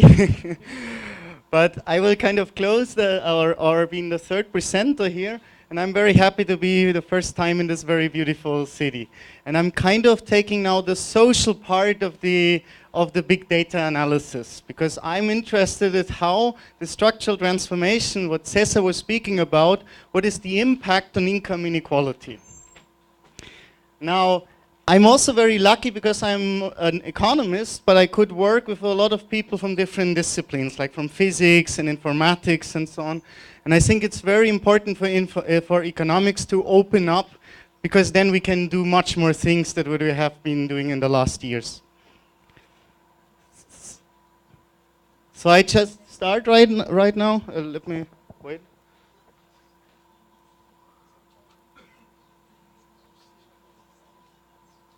Why is it not doing the full screen?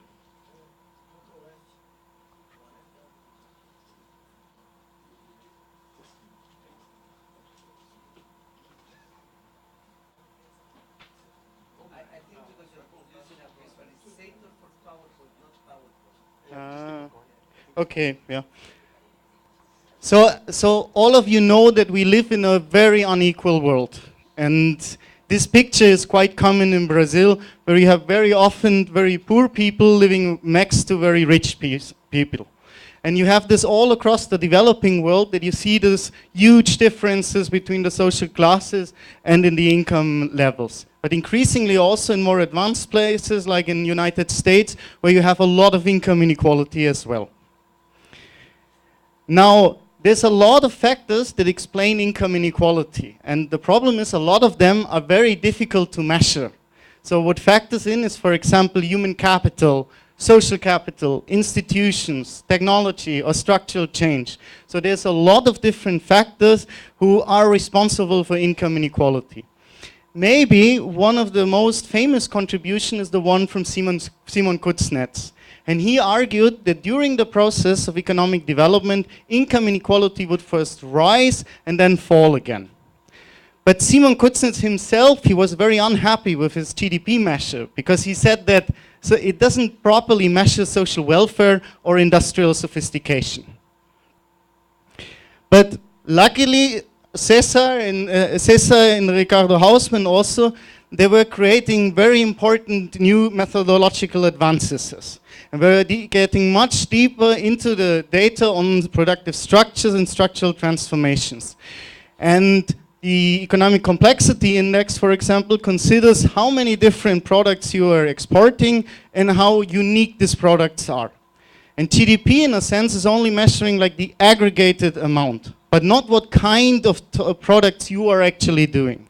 And we consider that the type of products that you are able to do, is it, for example, a mining product, or is it an airplane, and what is the mix of this product, is a good indirect measure on the underlying human capital, social capital, and all these factors that lead that you are able to produce a lot of different products. And it makes kind of a difference if your economy is based only in simple and resource-based products, or if you're able to do very complex products which needs a lot of high-skilled labor. Now, let's take an example for this. You have here now, we can compare Chile with Malaysia. And interestingly, they have roughly the same GDP per capita. But the productive structure is very different, because Chile is extremely dependent on copper, while Malaysia has been able to diversify into more complex products like electronic microcircuits, and is doing a lot of different things.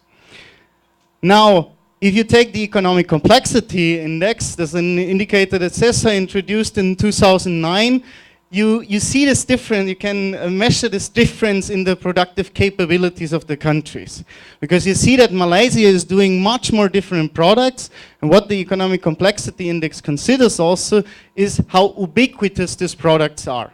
So a lot of different countries are able to produce fish, but there are very few who are able to be medical equipment, for example. And economic complexity considers this. Now, if you see this, then Malaysia in the economic complexity index is ranked much higher than Chile, for example, because it considers now the types of products that you are doing. And interestingly, the level of income inequality is also significantly lower in Malaysia than it is in Chile. So in one work, what we published recently, we are analyzing what is the association between the productive structure of your country, measured in terms of economic complexity, and the level of income inequality in your country. And we find a very strong negative correlation between economic complexity and income inequality. That means there's virtually no country that has a very diversified productive structure is also very unequal. While all the countries who only produce some simple products tend to have a very high level of income inequality. So we make cross-sectional analysis and panel regressions also, controlling for the effect of education, population size, Kuznets curve, and institutional variables. But still, economic complexity is always a very significant negative predictor of income inequality. Now, you may wonder, why is this the case, actually? And there is a lot of different reasons explaining this. The first one is, if you have a very complex economy with a lot of different industry, you need a large network of skilled labor. And of course, you need to pay them properly also, because otherwise they might, for example, move to another industry. So in a complex economy, you also can move in a lot of different sectors. It's also increasing like the bargaining power of the people. Thirdly, also in a complex economy, you have a lot of activities who need a lot of tacit knowledge. That means a lot of know-how, particular know-how. So if you're in Stuttgart, for example, in the car production, then you have 4 layers of supplier companies, so very doing specialized activity. And if one of them doesn't function, there's no car in the end. So you have a lot of agents who have a lot of bargaining power over this process also, which is also distributing the income.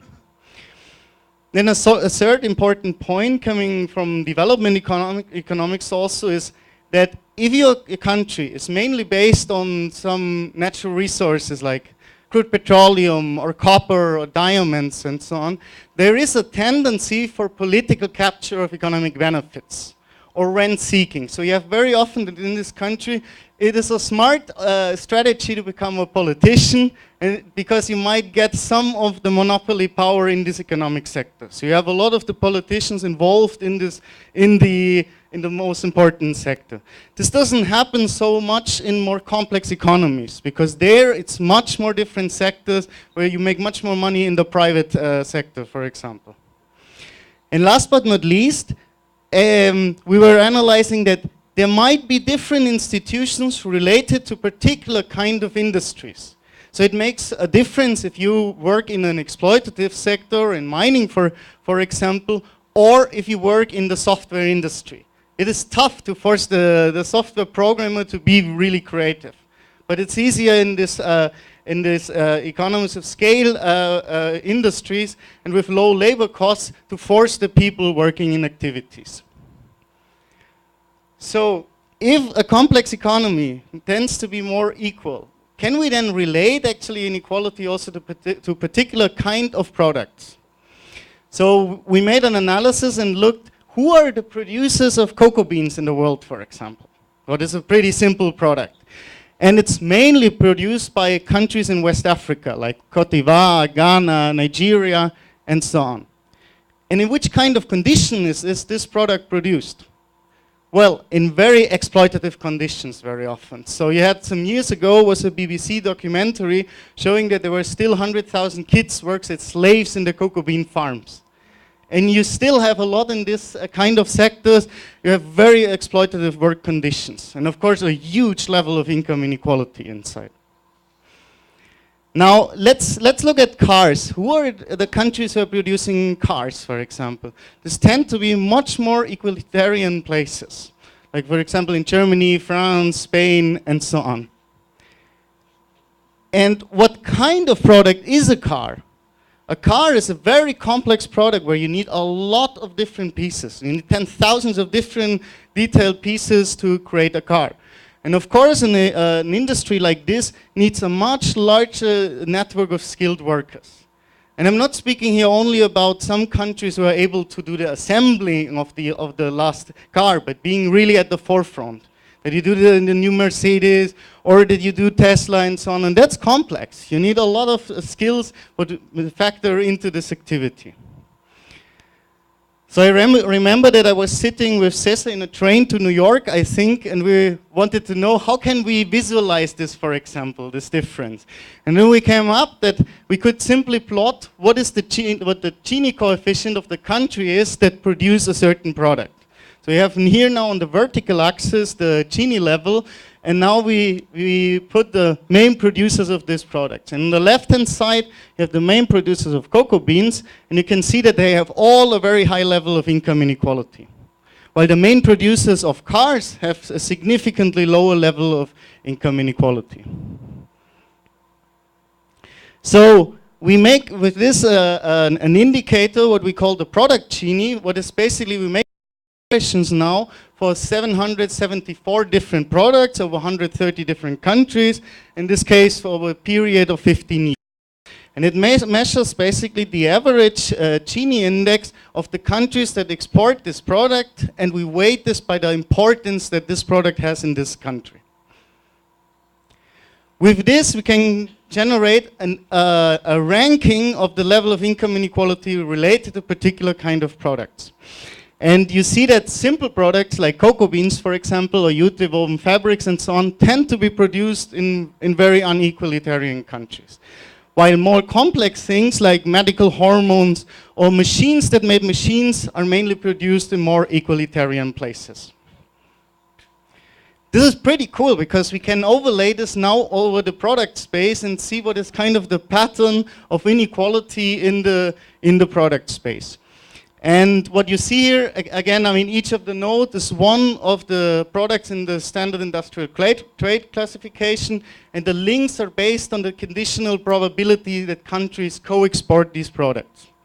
Now what you see here, that we take for low product Ginies for blue color, and for red one for high product Ginies. And you can see that the products in the periphery of the product space are mainly produced by very unequalitarian countries, while the center with the more network and complex products is mainly products that are produced by more egalitarian places. This I personally love because I love this structuralist economics and development economics, the idea of structural transformation with equity, for example, from Feinsilber, and you have also from Cedeplar a lot of analysis. What we can do now is track the co-evolution between productive transformations and the level of income inequality. And here we have the example of Malaysia. Malaysia, for example, they were able, in the 1970s, they were very dependent on crude petroleum, on saw logs, tin and alloys. But they managed to diversify in more inclusive industries, and the level of income inequality decreased. Let's compare this with Norway. Norway had actually in the 1970s a much more balanced economy than it has in the year 2000s. So they found crude petroleum and the economy got more and more dependent on these kind of products. And the level of income inequality went up. The last case is a very typical one in Latin America and also in several African countries, which is a country that is very dependent on few products. So Chile is extremely dependent on copper, and it barely has been able to diversify away from this product. Precisely because what Cesar said, that knowledge is related, and it's difficult to move from copper right into the center of the product space to cars and so on. This means also that you have a structural constraint on your level of income inequality in a sense, because you do very exploitative products. So we also create a measure for this. What is the structural constraint imposed by your of income inequality imposed by your productive structure? And therefore, we simply basically sum up the values of the product Ginies what a certain country has. And here we have now a measure of the structural constraint of income inequality, what we call the X Gini. And this indicator measures basically the average product Gini of the products that a country is doing, and again, weighting this by the importance of these products in the portfolio of this place. Then we did for the IADB an analysis where we measured the X Gini for all Latin American economies and the Asian economies. And here you have now on the x-axis, you have time, and then you have the X Gini on the vertical axis. And you can see that Latin America in the 1960s was producing very unequalitarian products. They were barely be able to diversify away from this. So they still are stagnating in the production of unequal products. While Asia has been able to diversify in much more inclusive type of products. Now the question, of course, is how have these Asian economies been able to do this? And what is interesting is that South Korea in 1987 was still strongly dependent also on textile industries, what is a pretty unequal product, product with very high levels of product Ginies. But until 2002, they were able to diversify in further products. And what is an interesting thing here that in 1980s, they were South Korea was mainly close to simple products and more unequal products. While in 2000s, now, they were close to both simple and complex things. A little bit like Brazil, what is both doing some simple and some more complex stuff. But South Korea was very smart, and they made kind of an evolutionary selection. They were completely moving out of simpler and more exploitative products and moved almost completely in complex products. And today, their productive portfolio is mainly close to really complex things, what generate a lot of income, and is also related to lower levels of income inequality. This kind of analysis we can map now for all different countries, what we have in the data set, what is here 130 different economies. So each of the dots is now a country in different decades. And it's an interesting graph because it kind of shows you also this middle income trap what a lot of developing and emerging countries face. You have now the level of economic development measured by the economic complexity index on the horizontal axis, and you have the closeness of this productive portfolio to complex products on the vertical axis. And what you can see that over most, until a pretty high level of economic complexity, countries are actually quite close to simple products. So they kind of diversify, but mainly in simple stuff. But then there comes this huge wall what you have to climb. Or you can see it as an elevator also to really develop more quickly. And this is where Brazil, for example, Brazil in 2000 had basically the same level like South Korea in 1980s. But South Korea took the elevator and they made this with a very smart combination of both industrial and social policies together. While Brazil actually went backwards. So especially in the 2000s, they kind of went backwards in their productive portfolio.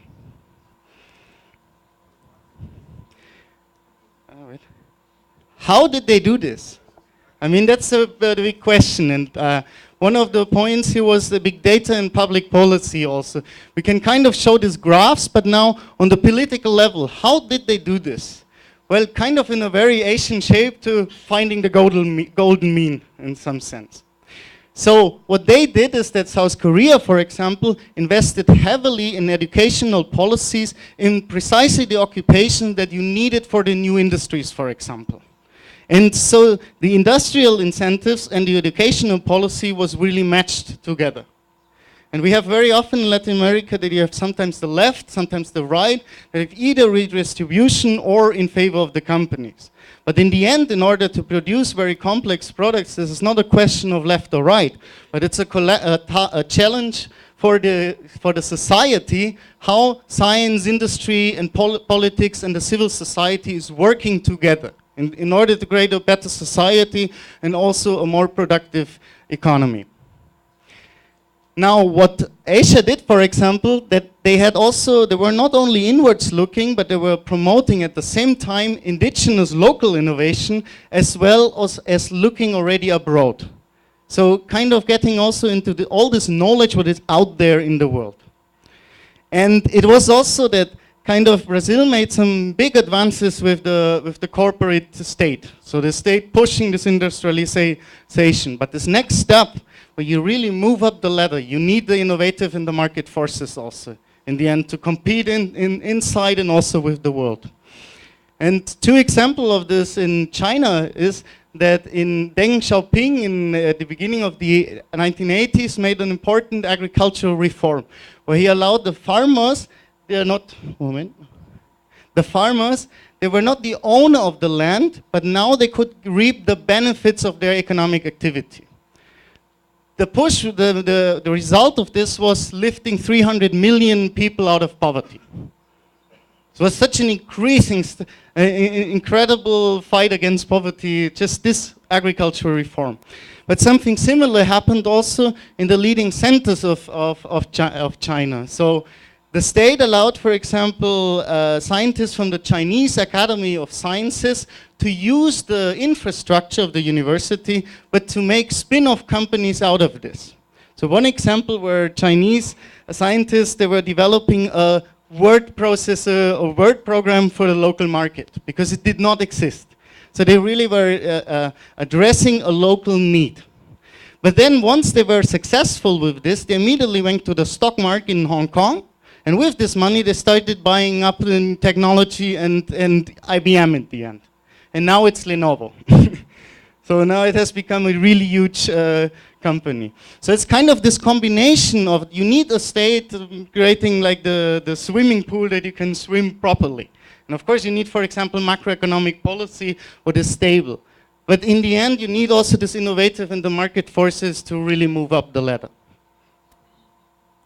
And what some of the most advanced countries were doing is really selecting out the worst product, like we're selecting out, dropping the simple and more exploitative industries. Let's have a look on Brazil. So Brazil was still able to diversify in the 1970s. I think they're still within the Brazilian economic miracle. But since then, since the 1980s, it has been quite stagnant in terms of the level of economic complexity. So it didn't move much further. It did also not jump anymore much further in different products. And what you see here also in this graph, it has still this huge level of structural heterogeneity in its economic structure. And still it's mainly dependent on this rather exploitative industries. Now, what we have recently been doing is analyzing more the regional level of Brazil. And I think what is really important in Brazil is how you overcome these huge levels of structural heterogeneity in the country. One issue, of course, is the differences between different states in Brazil. And there is, for example, a lot of macroeconomists focus very much on interest rates and exchange rate. And this is important, of course. You need to have a stable macroeconomic policies. But it doesn't explain you the difference between Rondônia and Sao Paulo, for example. So there I think that it's very important at Cedeplar also that you enter more into regional topics of this. And what we have been doing is like analyzing what are the particular constraints and opportunities of the particular regions to diversify into new sectors. And I think this is important, that it's not that industrialization is not only a national policy, but it's very much based on the regional level also.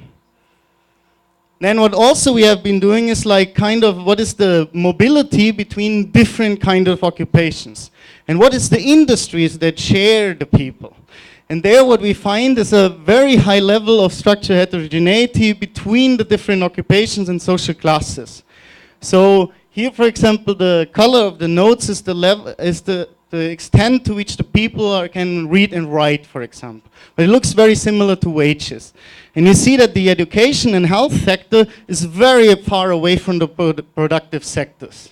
And they're pretty rich and very well educated also.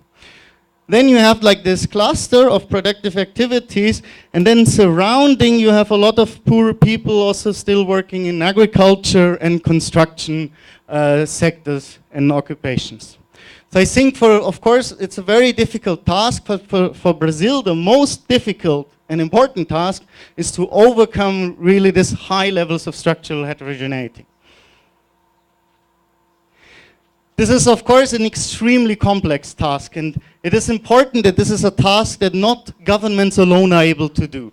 Neither are companies alone able to do this, nor scientists, but all together. It's a collective challenge. What Cesar said about collective learning, it needs to be the entire economy and society that is overcoming these issues. It's not an issue of left and right. It's much more complicated. So, but I think what we have made some advances is certainly that the work on relatedness allows you now to identify what is the particular industries or occupations that you can move. And it has been clear in the structuralist school that you have to diversify and should go into industries. But where can you go? And I think these methods are really important, provide really important first information where you could go. But of course this is not enough, because in the end the knowledge generation in companies are linked with people in the end. So what I did in my PhD thesis was case studies with smallholder farmers in Peru and micro-entrepreneurs in Northeast Brazil also. It's pretty fascinating how innovative these micro-entrepreneurs can be. But most of them are not able to really become a small and medium company.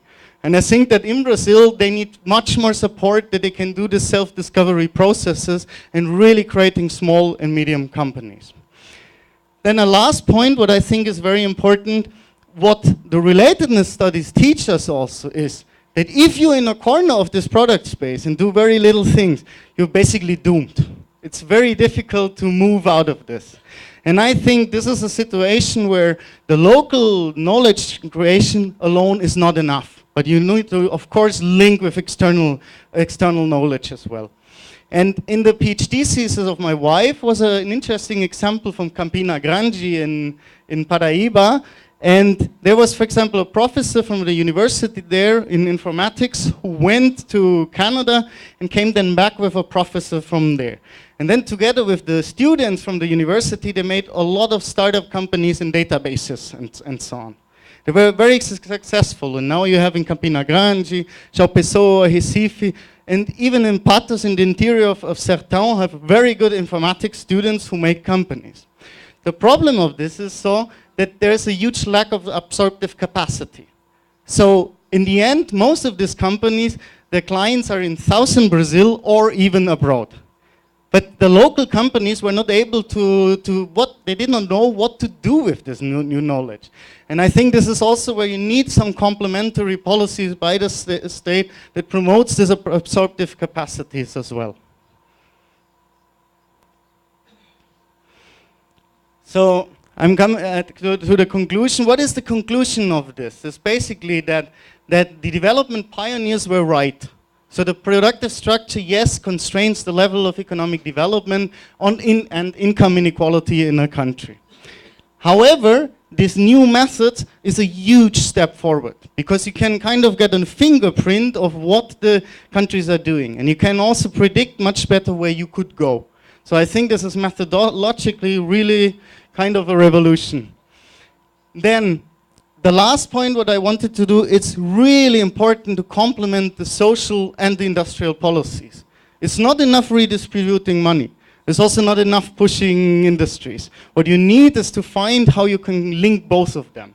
Because if you do, for example, an update in your educational curriculum for all of Brazil, then still the students, they need to find job opportunities in their region in this particular skill, for example. And if not, what do? They all move to Sao Paulo. And then you got, again, the problem of structural heterogeneity. So thank you very much for your attention, and also thank you to all the collaborators what we have been working together on this.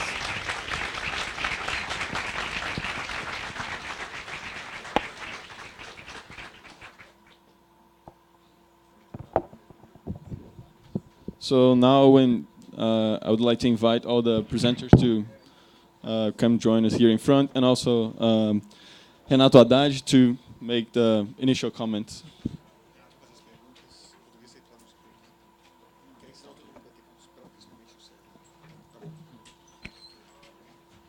Sim, acho que...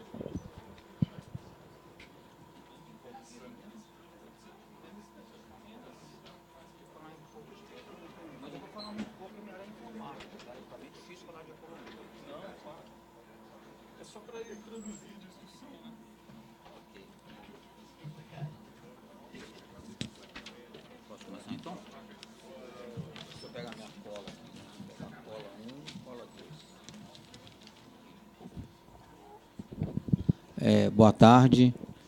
Eu vou ter que falar em português, tá, gente? Porque eu consigo entender, mas tenho muita dificuldade de falar. Primeiro, queria agradecer o convite do Cedeplar para participar dessa mesa e também participar dos palestrantes. A minha formação é muito mais na área da informática. Então, eu tenho uma certa dificuldade de fazer comentários na área econômica. Então, eu vou deixar para vocês aí da plateia os...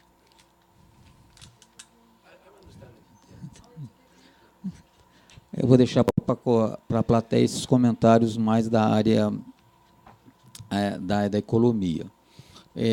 O primeiro, o professor César falou sobre o Learning Group, que é um assunto que eu não conhecia. Achei muito interessante e enriquecedor. Quer dizer, como que a gente pode aprender do grupos, né? Da posição geográfica, da semelhança. Já o Wagner, ele falou de um assunto que eu tenho mais conhecimento, que é de Big Data e também da Learning Machine e Data Mine, que talvez seja a área que eu vou mais me concentrar. Eu sou engenheiro, então a gente gosta de falar pouco. Tá? E também o Dominik, ele falou uma coisa interessante, que ele propôs um indicador para a complexidade econômica, que é um assunto muito interessante, porque é uma forma da gente levar as comparações para o lado quantitativo em vez do qualitativo.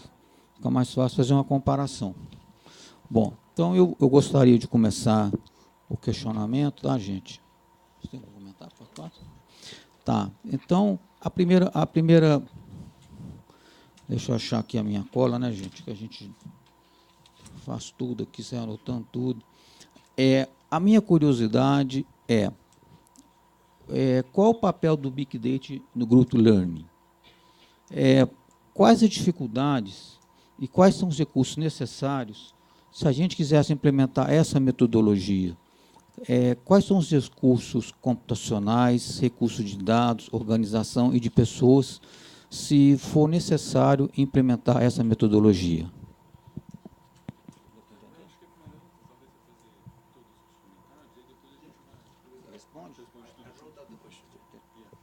Dos outros também? Tá ok. Para o Wagner, seria interessante o cenário atual da Big Data no Brasil. Quais são os principais desafios? E uma coisa também interessante que ele falou, vai passando na apresentação, o que é Big Data? Porque a gente pensa que terabytes é Big Data e, às vezes, não é. Então, a gente queria saber quais são os principais desafios, o que é e como utilizar, se ele, do conhecimento que ele tem dos grandes volumes de dados do Brasil, o que seria interessante que seja utilizado. E do modelo, que eu achei bastante interessante também, do modelo de diversidade econômica, eu achei muito interessante saber o seguinte, quais os dados de Big Data foram utilizados, qual foi o modelo utilizado, e também, que seria muito interessante, qual a ferramenta. Quer dizer, além dos dados, o que nós precisamos para poder implementar um modelo dessa magnitude. Muito obrigado. Então, primeiro eu vou passar para os palestrantes para responder essas perguntas iniciais e depois a gente abre para coletar algumas perguntas da plateia.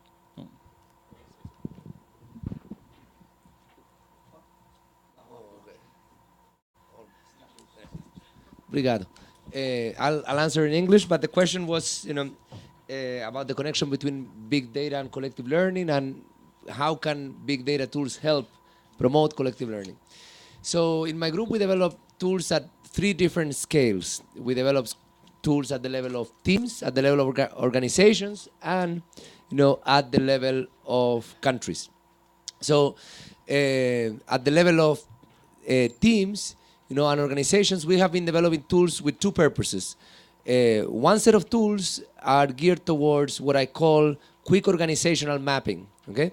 So for a long time, there has been people that have been trying to understand how organizations operate. And the problem is that getting data on organization, on the social relationships of people in organizations, and on the personality profiles of people within organizations is extremely costly, extremely difficult. So most of the knowledge that we have about organizations comes from surveys that have been conducted at very specific point in times, when one or another researcher have had access, to an organization and to the ability to collect data. So, for example, with Immersion Teams, which is a tool that we're building in my group, and it's actually quite finished, what we can do now is we can go to an organization, have people log into this website, and this website, it does 2 things. First, it starts automatically collecting all of the email data from the people. So then you can actually map the entire network of interactions of email of the entire organization. On the other hand, we ask people to answer surveys about personality dimensions, so like the 5 big personality dimensions, and also about different demographic questions. So like how long they've been in the company, where do they sit? So then we can start understanding how like interactions depend on whether they're in the same floor or in the same building, like how people get integrated in the company. If a person has been in the company 1, 2, 3, 4 years, how big their network is, which are the departments that are connected, which are departments and so forth. And we can provide feedback, since all of this is being done with tools and is using a lot of data that is also passively collected already because it's from the emails. We can provide feedback to the organization during the same day. So one way of doing these tools is this quick organizational mapping. It's basically you go to an organization, you do an event, and you can, within one day, collect the data and provide them feedback about how they're interacting, which are the bridges, how does the geography of their building affects their interaction and so forth. Another tool that we've done for organizations is Dive, which is a tool that we haven't released publicly yet because we're developing in collaboration with Estée Lauder, Colgate, and Deloitte, which are private sector companies. And I have the fortune to work at the Media Lab, which is not only a great lab at MIT, but also a consortia of 90 private sector companies that finance the lab, and they cannot tell us what to do. So it's an undirected research consortium. And there, I have learned that like these big Fortune 500 companies that are members of the Media Lab, they still manage information using an Excel PowerPoint pipeline most of the time. Okay? So there's people that collect data, they analyze it a little bit in Excel, they produce a PowerPoint, and that starts moving up the value chain. And I've seen the PowerPoints and Excels that companies like Colgate and Steelcase use to make decisions on operations that actually, involve, sometimes in the case of Colgate, they save billions of clients because toothbrushes are so ubiquitous. So like what we've been doing is tools that are data agnostic, that allows people to transform data into stories, much more easily, and to do a statistical analysis. And people like those tools very much because their marketing department or other departments that don't have a statistics training get to learn about multivariate regressions and all those things, because you don't have to type a line of data to run a regression. You have to tell which is the dependent variable, which are the predictors, what type of model do I want, and the software is able to do that for you. So this is kind of like at that scale. On the other scale, when we move to like the country scale, just like we did Data Viva here in Brazil, that project eventually has evolved into many other projects that we've conducted and we've professionalized, with Data Wheel, which is a company that we have, and Alex and Dave are here too, and Chloe as well. And with them Data USA, which by now became is a very popular resource that merges a lot of different data from the US. We're doing Data Chile, we're doing another project in Saudi Arabia. So little by little, we're starting to create tools to help first merge and organize the data that countries have, because the problem is that the way that data now is being delivered is that if you want data from the transportation, you have to go to the Department of Transportation. You want data from health, you have to go to the Department of Health. You want data from the economy, you have to go to economy or the Ministry of Labor and so forth.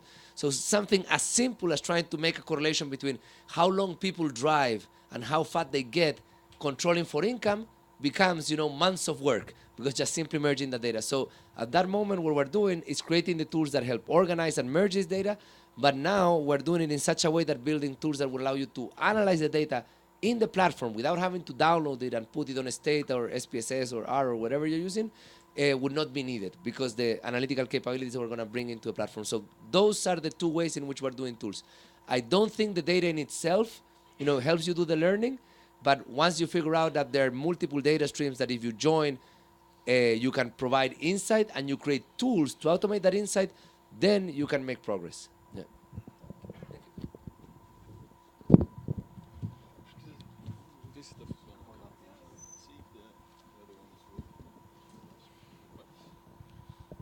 Okay, so I noticed I note 4 questions here.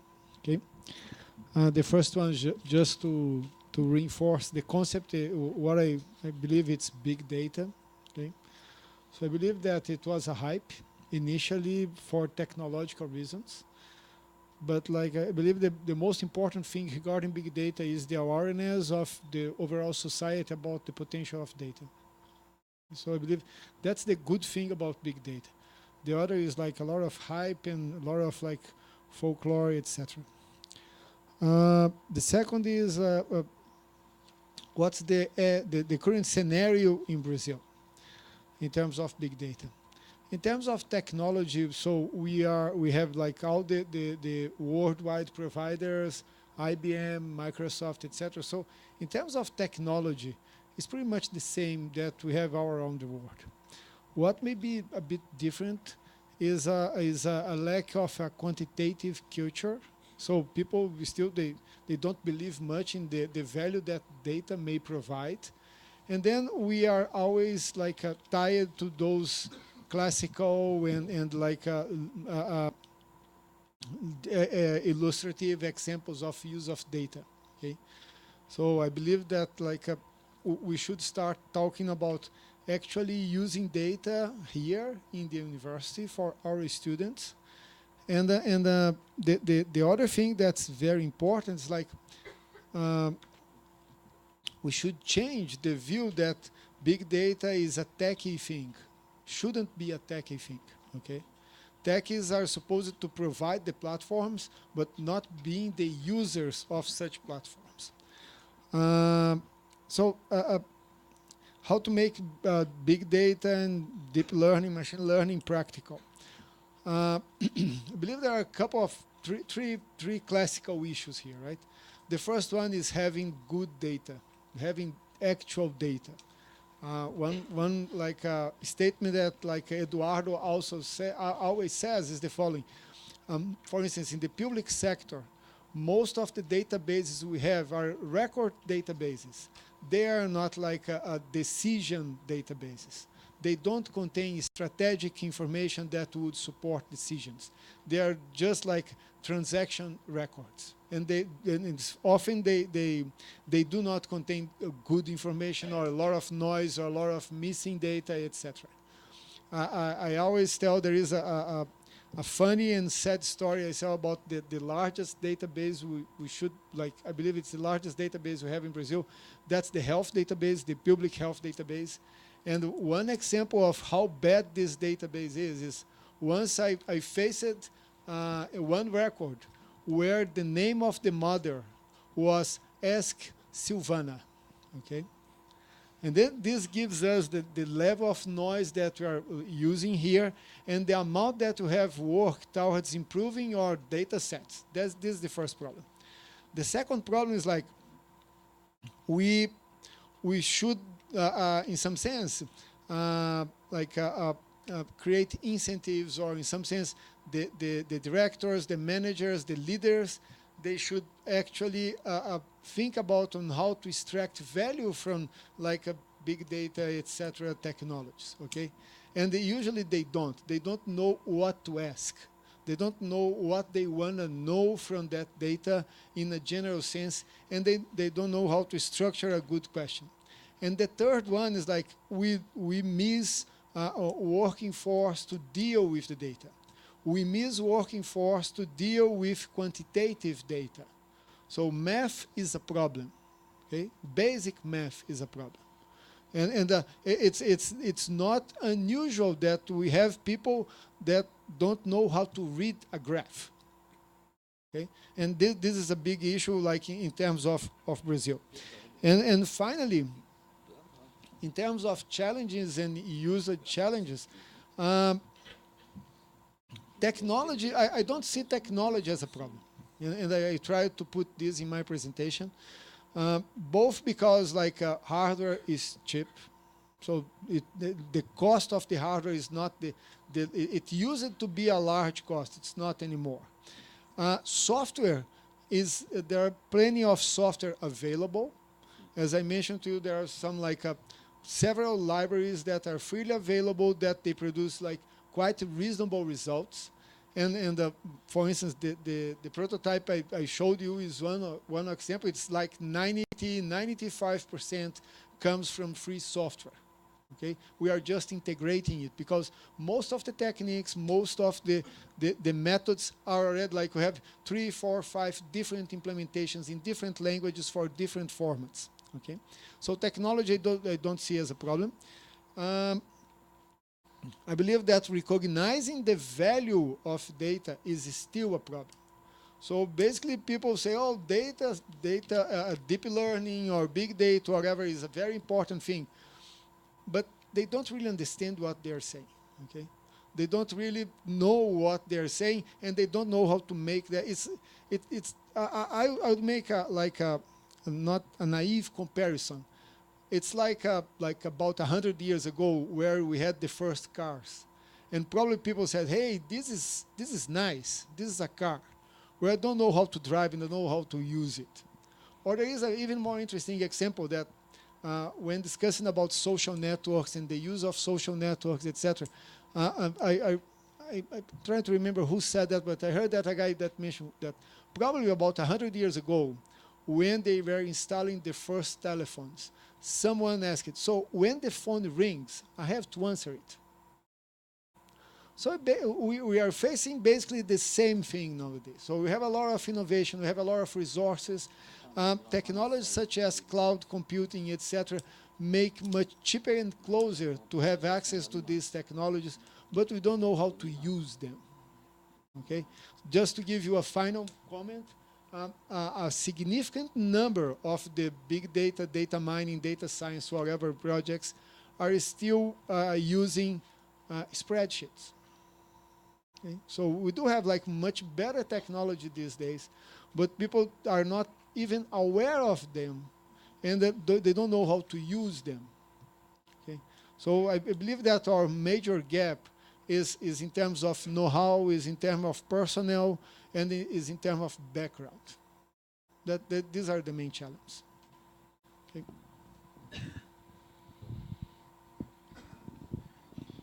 I just connect to what Professor Wagner said, and I think this is all very important factors how to make the big data analysis working. But what I personally think also is it's not an issue only about hardware, that you need more hardware. It's not only an issue about programming. What is really difficult to realize good big data analysis is how you form an interdisciplinary team, because you need a lot of different skills at the same time. And typically nobody is able to do this alone. So if you do something on economic complexity and income inequality, or let it be public health, you should of course have one real expert who can identify what is the most important questions, what is really relevant also. But then, of course, you need also somebody from informatics who can deal with large data sets and databases. You might need somebody from physics who is good in translating a practical problem in a mathematical formula. And then you might need also, somebody from econometrics, but what is also important, what for example Alex and Dave are doing also is, for example, graphic design. So this means like the results should be oriented towards the user also, that he can do something with this. And then what is kind of tricky to get is somebody who has all the skills, at least a little bit of them, to know, but he doesn't need to be the best programmer. He doesn't need to be the super expert, but at least being able to translate these different languages to each other. That they understand that somebody from a practical field is basically, he speaks about a lot of interesting stuff, but you cannot put this in vectors or matrices. And if you cannot put this in this, you cannot collaborate with somebody from informatics. It's very difficult. So you need somebody who speaks the language of these different groups. So I think that in a lot of places, the skills, the single skills are there. The question is how you bring them together. And I think that's the biggest task.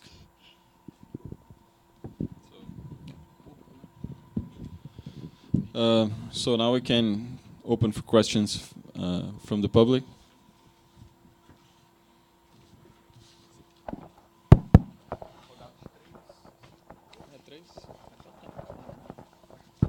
Good afternoon. My name is Andrade. I'm an economics student.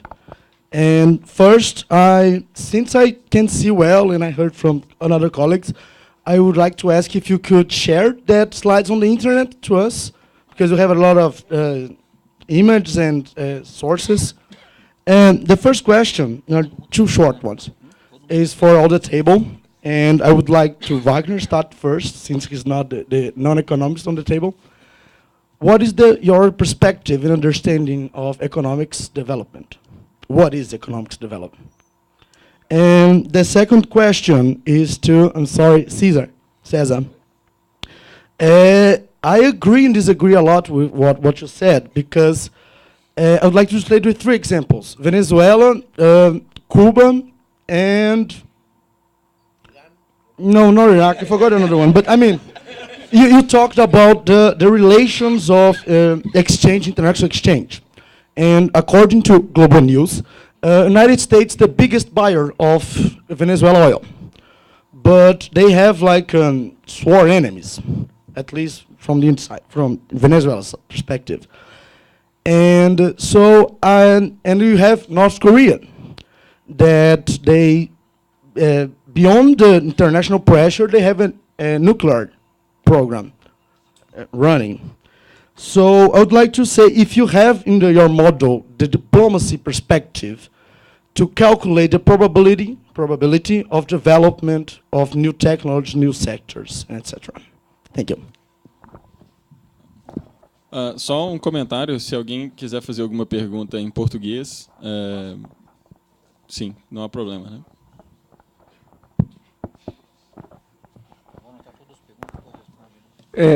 Primeiro, eu gostaria de parabenizar os organizadores e a diretoria do Cedeplar, a Mônica, pela mesa. E eu vou fazer uma pergunta mais para o Wagner. Eu sou ex-economista, já sou demógrafo há muito tempo. Eu acho que eu vejo dois pontos. Bom, em primeiro lugar, eu gostaria de estimular que a gente chame o Wagner aqui em outro momento. Eu acho que esse não é o momento adequado para apresentar as plataformas. Ele fez uma propaganda da Lemonade ali que eu acho que para economistas, principalmente em data mining, seria bastante interessante, e ele praticamente não falou da Lemonade, mas ele tem outros softwares livres associados com o DCC, como o Pareia, para matching Big Data, e o Tamanduá, para Data Mining, que eu acho que são todos possivelmente e potencialmente úteis nesse frame de data mining. A gente tem um pudor, quer dizer, quando eu era economista, né, o econometrista tem um pudor, porque data mining soa como trabalho sujo e porqueira econômica, né, não tem um analytical framework dedutivo para ser testado. Então, por outro lado, fica bem claro, eu não vou entrar na economia, que muito dos achados recentes teóricos mesmo para a economia vem desse, no passado, trabalho sujo. Então, não faz muito sentido. Mas o ponto que eu gostaria de ressaltar, que eu vejo na contribuição do Wagner, são duas coisas que são totalmente diferentes. Uma é o data mining per si, principalmente para políticas públicas, no que tange a matching de Big Data, que ele falou um pouco, eu gostaria que ele falasse um pouco mais. Eu acho que para políticas públicas no Brasil, isso é importante, e é lamentável que o alto executivo brasileiro ainda não tenha percebido o potencial do merge dessas grandes bases de dados. Claro que tem problema de regulação, etc., de controle da informação, mas, do ponto de vista de política pública, você tem um grande potencial. Mas o segundo ponto que eu acho que eu gostaria de ressaltar e falar um pouco, e esse eu acho muito amplo, lembra Matrix e coisa do tipo, é o algorithm learning e como isso está afetando a nossa vida. Quer dizer, é como se fosse computable general equilibrium models ou natural... esqueci até o nome, a modelagem de simulação e economia, mas com o machine learning, o que é real e o que é fake está totalmente blurry, porque, às vezes, um algoritmo gera um feedback effect que acaba tendo um efeito real, por exemplo, numa eleição, pegando o caso do Trump e do Facebook, sendo que começou como uma simulação. Então, a gente talvez nunca tenha estado tão próximo de um Matrix, mesmo em termos de efeitos reais. Isso, eu digo isso na maior tranquilidade, porque eu sou muito longe da escola de Frankfurt e eu não acredito em manipulação. Eu acho que a gente, com o aprendizado, vai aprender a saber o que é manipulação e o que é real. Mas, pelo menos no momento, os algoritmos estão simulando efeitos reais que não são tão reais com impacto real. Então, essa é uma discussão que eu considero interessante dentro da discussão ética que o Wagner colocou. Então, eu peço desculpa, foi muito mais um statement do que uma pergunta, mas a pergunta é para o Wagner. Mais uma antes de a gente voltar para a mesa.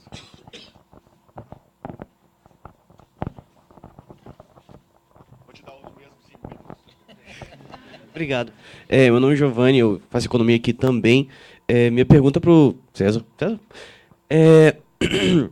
Você estava comentando sobre o modelo que vocês fizeram para representar inovação de produtos em países.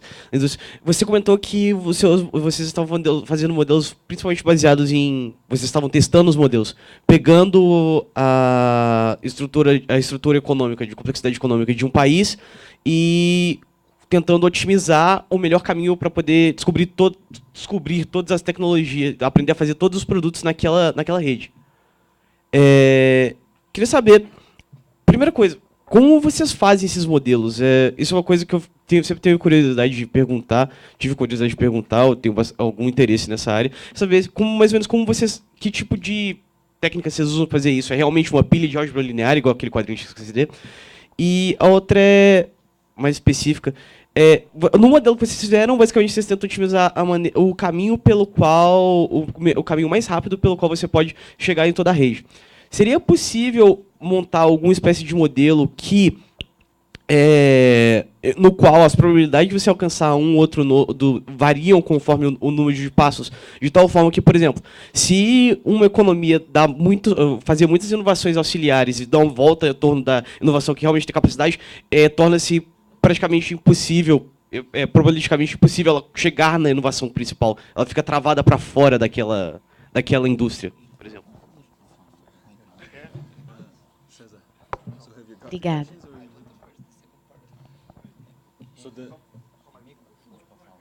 Can I? Deixa eu só traduzir. So the second one was more related to the network structure. If there would be how they jump, to all the network. Exactly. Yeah, and if there was maybe the possibility that through the process maybe it would become impossible to get to one particular point of the network, that maybe in a lock-in kind of situation. So I will make my question in English. We talked about international trade and we talked about data, but my question is about data trade, or how we can get access to data. We kind of think of data as a public good, but I think nowadays it's becoming more private.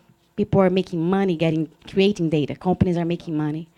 And we are at MIT and we need data from Chile, we can just ask or pay for that. And it's not the case here in our universities in Brazil, for example. So my question is, if you guys are thinking about this data inequality or data asymmetry, and how these can create a new divide in terms of research, in terms of production as well. Thank you.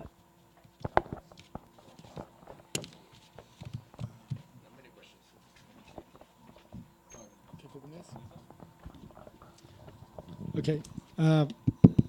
I'm the standard victim here, right? So let's go. Regarding Andrea's question on economic development, I don't know. I have the right to say I don't know on this one, right?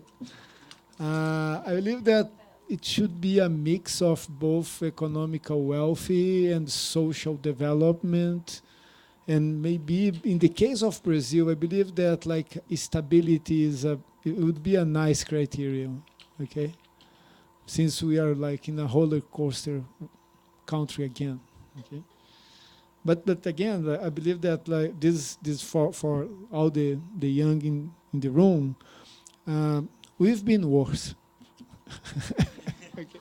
Much worse. Okay, so I believe that we are improving slowly, but improving. I'm still an optimistic. Okay. Regarding Eduardo's statement, so thank you for the marketing on the platforms, and it will be my pleasure to come here. Also, regarding the public policies, I believe the main value of the kind of techniques that we develop is in terms of enabling better analysis on the data. Okay, so once you start like linking data from different sources, you may reach like richer analysis and better correlations. I believe that one good example of the potential impact of such a linkage is Data Viva. Okay, so when you have like some modeling, some cleaning, and they did work a lot. I mean, the guy barely walks nowadays, right? Elton. He has a trouble walking because the amount he worked on the Data Viva. But anyway, and I believe that the main issue is like nowadays we still miss good data as a starting point. And whatever technique for cleaning, for improving data, for matching, for record linkage, etc., would make better data for sake of analysis and probably would enable more studies and better decisions. This is my perspective. And again, as like I borrowed your statement in terms of we still have in Brazil much more administrative records than actual strategic data about most of the public policies in Brazil. Okay. Regarding the matrix question, in fact, we do have like very good ones. Her question is also very good in this sense. And then I may pose here a challenge. We've seen a lot like using social network data or any kind of digitalized data for inferring behavior and intent and all kinds of things. But I believe the hardest problem is the feedback, as you mentioned. Okay, so and we are in a moment now where like not just the fake news, it's a bad feedback, but we do have good feedbacks. So what's the impact of the internet and all these apps, etc., on the consumer behavior? What's the impact of like Waze on the traffic conditions on the city? I've never seen such a study. Right? How did they change the traffic behavior or traffic jams in a city such as São Paulo? Never heard about. Okay? So what kind of control do they have on the traffic of São Paulo? Suppose they decide go on a strike or charge São Paulo some money for keeping the traffic as bad as it is and not worse. Never heard about this. Okay, so I believe that there is a very nice and interesting opportunity, not just to use the social networks and the internet data in general as a sensor, but also as a issuer of decisions that we haven't really checked. Not talking about like overall impacts in terms of e-commerce, etc., etc., etc. Okay, so this is something that personally I've been chasing for a while, but I never had really a good thing like a reasonable and robust result in this respect. But that would be great. I'm pretty sure about that. And if we like also raise the ethical, etc., the regulation issues, then it becomes even better, right? Because then you are mixing like not just a portion of the society, but you are extrapolating what might happen to the society as a whole. And regarding the data trade, that's a very nice question. Okay, and a very like a future one. We have some examples in the world where the public sector is purchasing data from citizens, for strategic decisions. An example that came to my mind is in London some time ago. They have an app that, like, you as a user of the app, you allow the citizen to track you. And then they use this information to improve the transportation services. But in some sense, we are like we are selling our data cheap. Okay, for Google, for Facebook, for all these big providers. And this kind of regulations, I suggest you to check carefully GDPR. Because first, it's very hard to understand for me, because it's like law jargon. But they include several interesting ideas on how to protect or at least regulate the relationship between citizens or users and providers in general. And I believe that this should like start happening soon, not just as a matter of like a awareness of the citizens, but also as a matter of competition. Okay, so as you start like selling your data, you want to get some money back from it.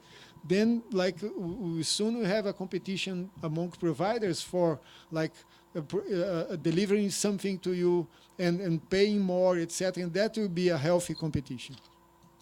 So it's a different kind of feedback from an economic perspective, but it comes with the overall awareness of the potential of data. And again, it's a matter of like having a better culture and understanding better the potential of the data that we generate massively for like telecom, for Google, Facebook, whatever. Okay, we are selling them very cheap because they are very rich, and we are not getting it like that amount of things back. That's something for like a good discussion.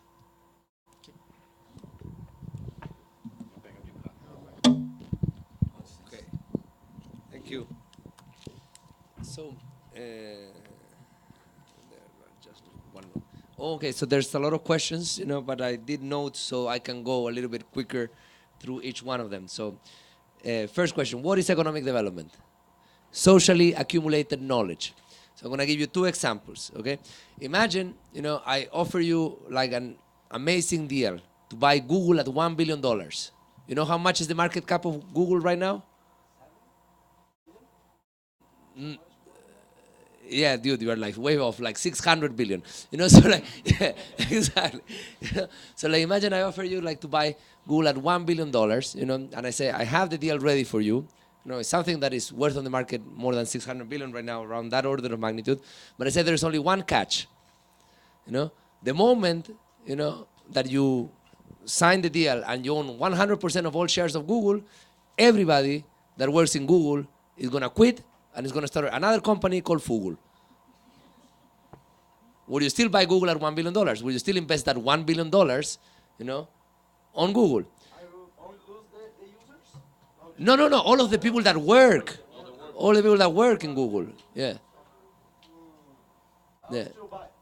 You will still buy it. I think you would have done a horrible deal because the other guys are going to outcompete you like in 2 months, you know, because the knowledge eventually was accumulated in people. You know, another example, so at the end of World War II, you know, like there have been, what was it, like 7 million Germans that died in the Second World War, Dominik, more or less that number, yeah?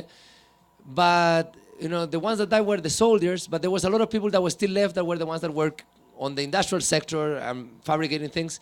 And in some way, the country was able to rebound very, very quickly because that socially accumulated knowledge did survive the destruction of the capital. So there were no roads, there were like, you know, no downtowns, there were like there were cities that were completely bombed, but the knowledge that was accumulated in the social network was the one that sustained. So in some way, like people had problems understanding this, they had so much problems understanding this that the World Bank and the IMF are institutions that were created thinking that by reproducing the Marshall Plan and just by bringing money to a developing country, you could develop it because they thought that that was what had happened in Germany. When in reality, no, what had happened was a country, you know, that had a great industrial capacity. They had a really bad idea of how the world should be like. You know, they got basically, you know, like sent back to their country when they tried to go out, and then they were able to continue the economy because they had the social accumulated knowledge. So in some sense, economic development is about learning and accumulating knowledge socially. And if you have a lot of social accumulated knowledge, you can produce things that other people cannot produce, you can innovate, you can adapt, and you're always going to have a way to offer something to other people that they cannot offer themselves, because the social accumulated knowledge is what's valuable. So at the end, that's why economic development is about learning. So that's the first, question. Then the second question said, like, Venezuela trades oil to the United States, and for you, it sounded kind of like that was at odds with the presentation. That was kind of like a little bit in conflict with what I presented, this Venezuela trading oil to the United States, and this political dimension that you thought it was missing. Yeah, not contradictory because I understand the reason they sell, but what it lacked to me was the fact that said proximity, economics exchange always have a positive benefit in learning. But since the United States don't sell technology, since education and learning is a mercadoria. So let me help you, because I think, you're having problems seeing the way of thinking beyond the result, okay? So let me be a little bit Socratic to you. So, we looked at international trade, and we saw the different effects of learning on trade, and we separate those by products, yeah? We had products of, low sophistication and high sophistication, and we saw that the effect is different. So if there are two countries that don't have connections because of political problems, which products should they trade? Which?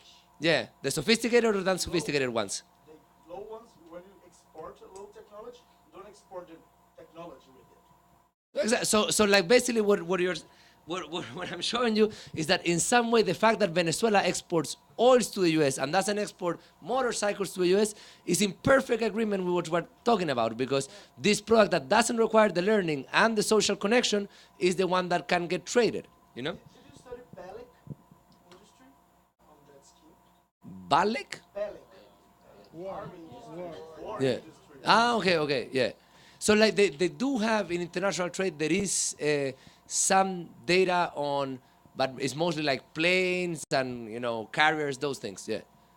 But and the other point is the following, is that you are reasoning from examples, and that is very, very, very, very dangerous. So how many bilateral trade links are at the product level?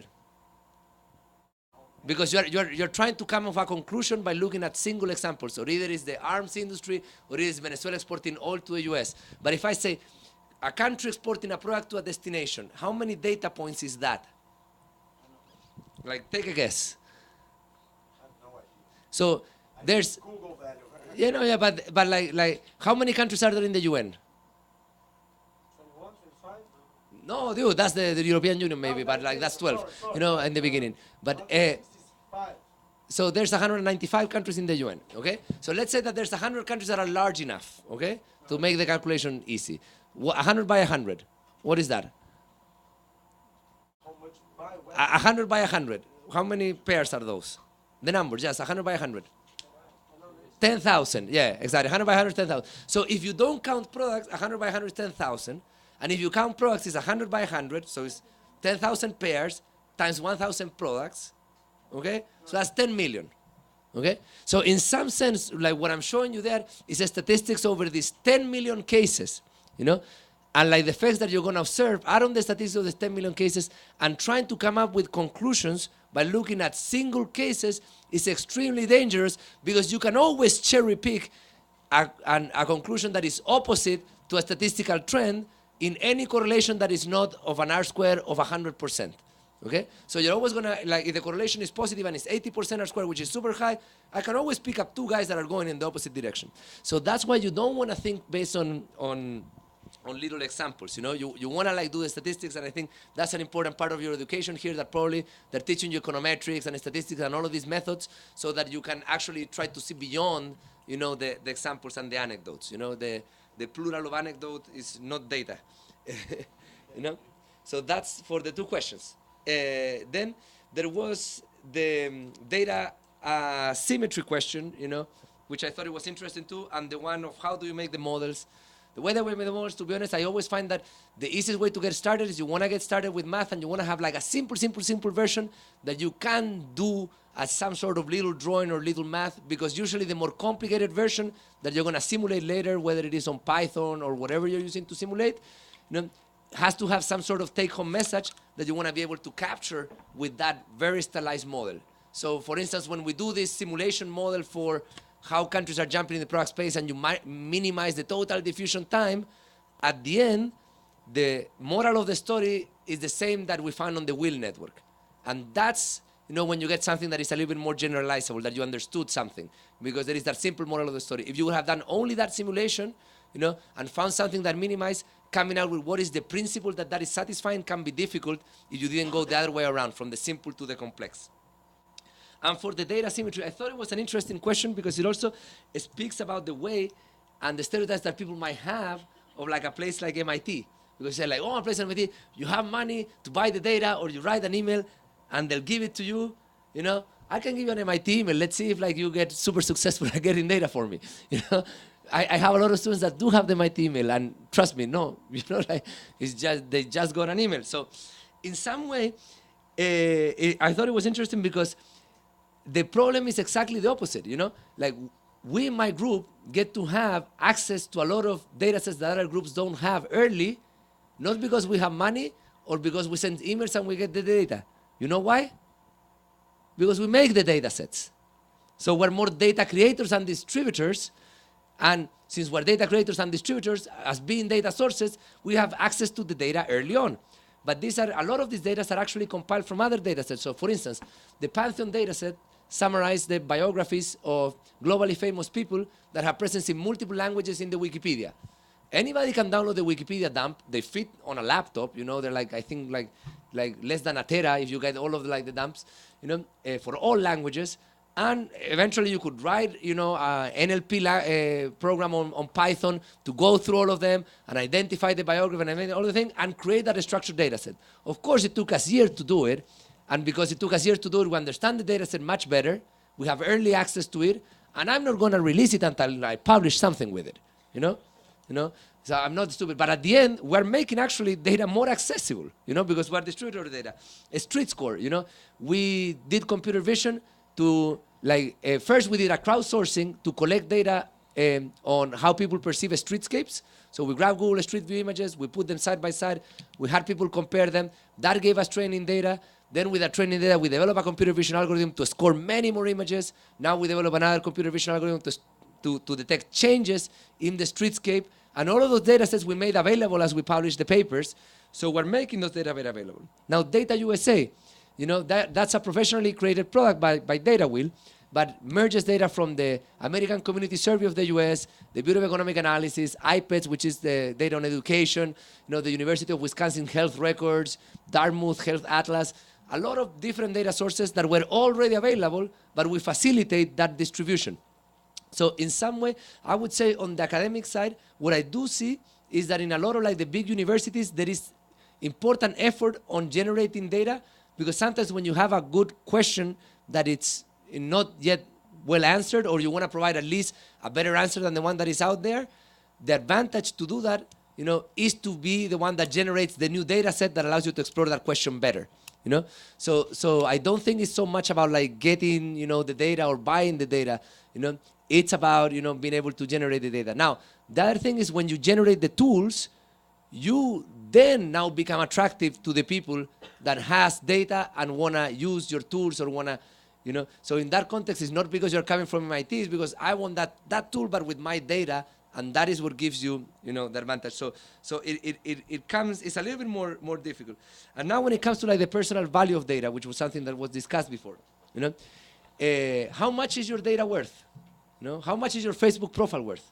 Of course, to yourself it's worth a lot, but that's because it has a lot of emotional value and reputational value that is personal. But how much is it worth for Facebook, or how much is it worth for Google? So I suggest you do a simple exercise, and I leave that as a homework. Go to Google Finance, find the market cap of Facebook, divide it by the number of users. You'll be surprised how small that value is. And then you realize that, hey, you know, if the data would be worth much, much more, Facebook should be worth much, much more. So in some sense, after you have and your data is not worth that much in a large context, you know why? Because if I have data on 1 billion people, the marginal value of the next person is 0. I can infer everything from you already with the models that I can construct with the other billion people. So the marginal value of one extra person on the data set is nothing, and that's also one of the conundrums of why the data is so valuable to you and of so little value to the one that has lots of it. Yeah.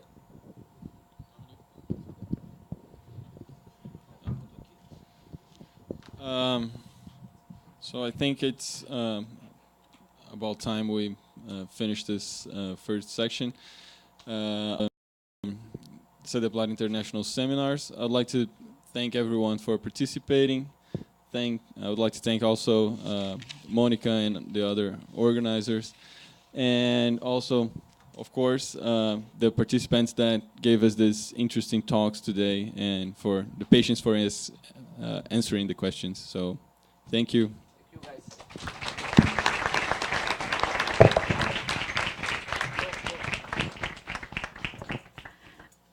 Eu gostaria de convidar todos para o café que vai ser servido ali, que a gente pode continuar um pouco a conversa.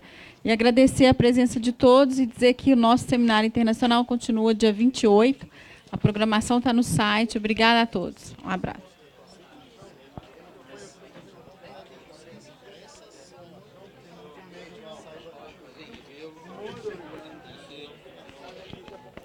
Mônica, eu estou te procurando aí, não tenho te encontrado. Eu te mandei o último e-mail, voltou porque não estava lá. Mas assim, eu estou fazendo uma campanha para aumentar investimento em ciência, tecnologia e inovação. Te mandei um último agora, bem mais simples, mas vou te entregar um agora. Está atualizado, eu estou com 1000 assinaturas em 7 meses e meio.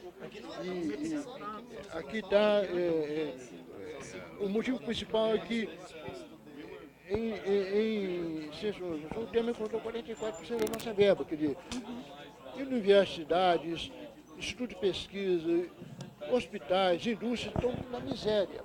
O Brasil tem investido menos que o país mais atrasado do mundo, que são os africanos e Etiópia. Então, então você olha isso. Eu olho, tá? sim. Aqui já tem assinatura do Zé Alberto Magno, o César Campolino, o Clério Campolina. Mas eu já assinei, eu acho que eu já assinei. Eu te mandei.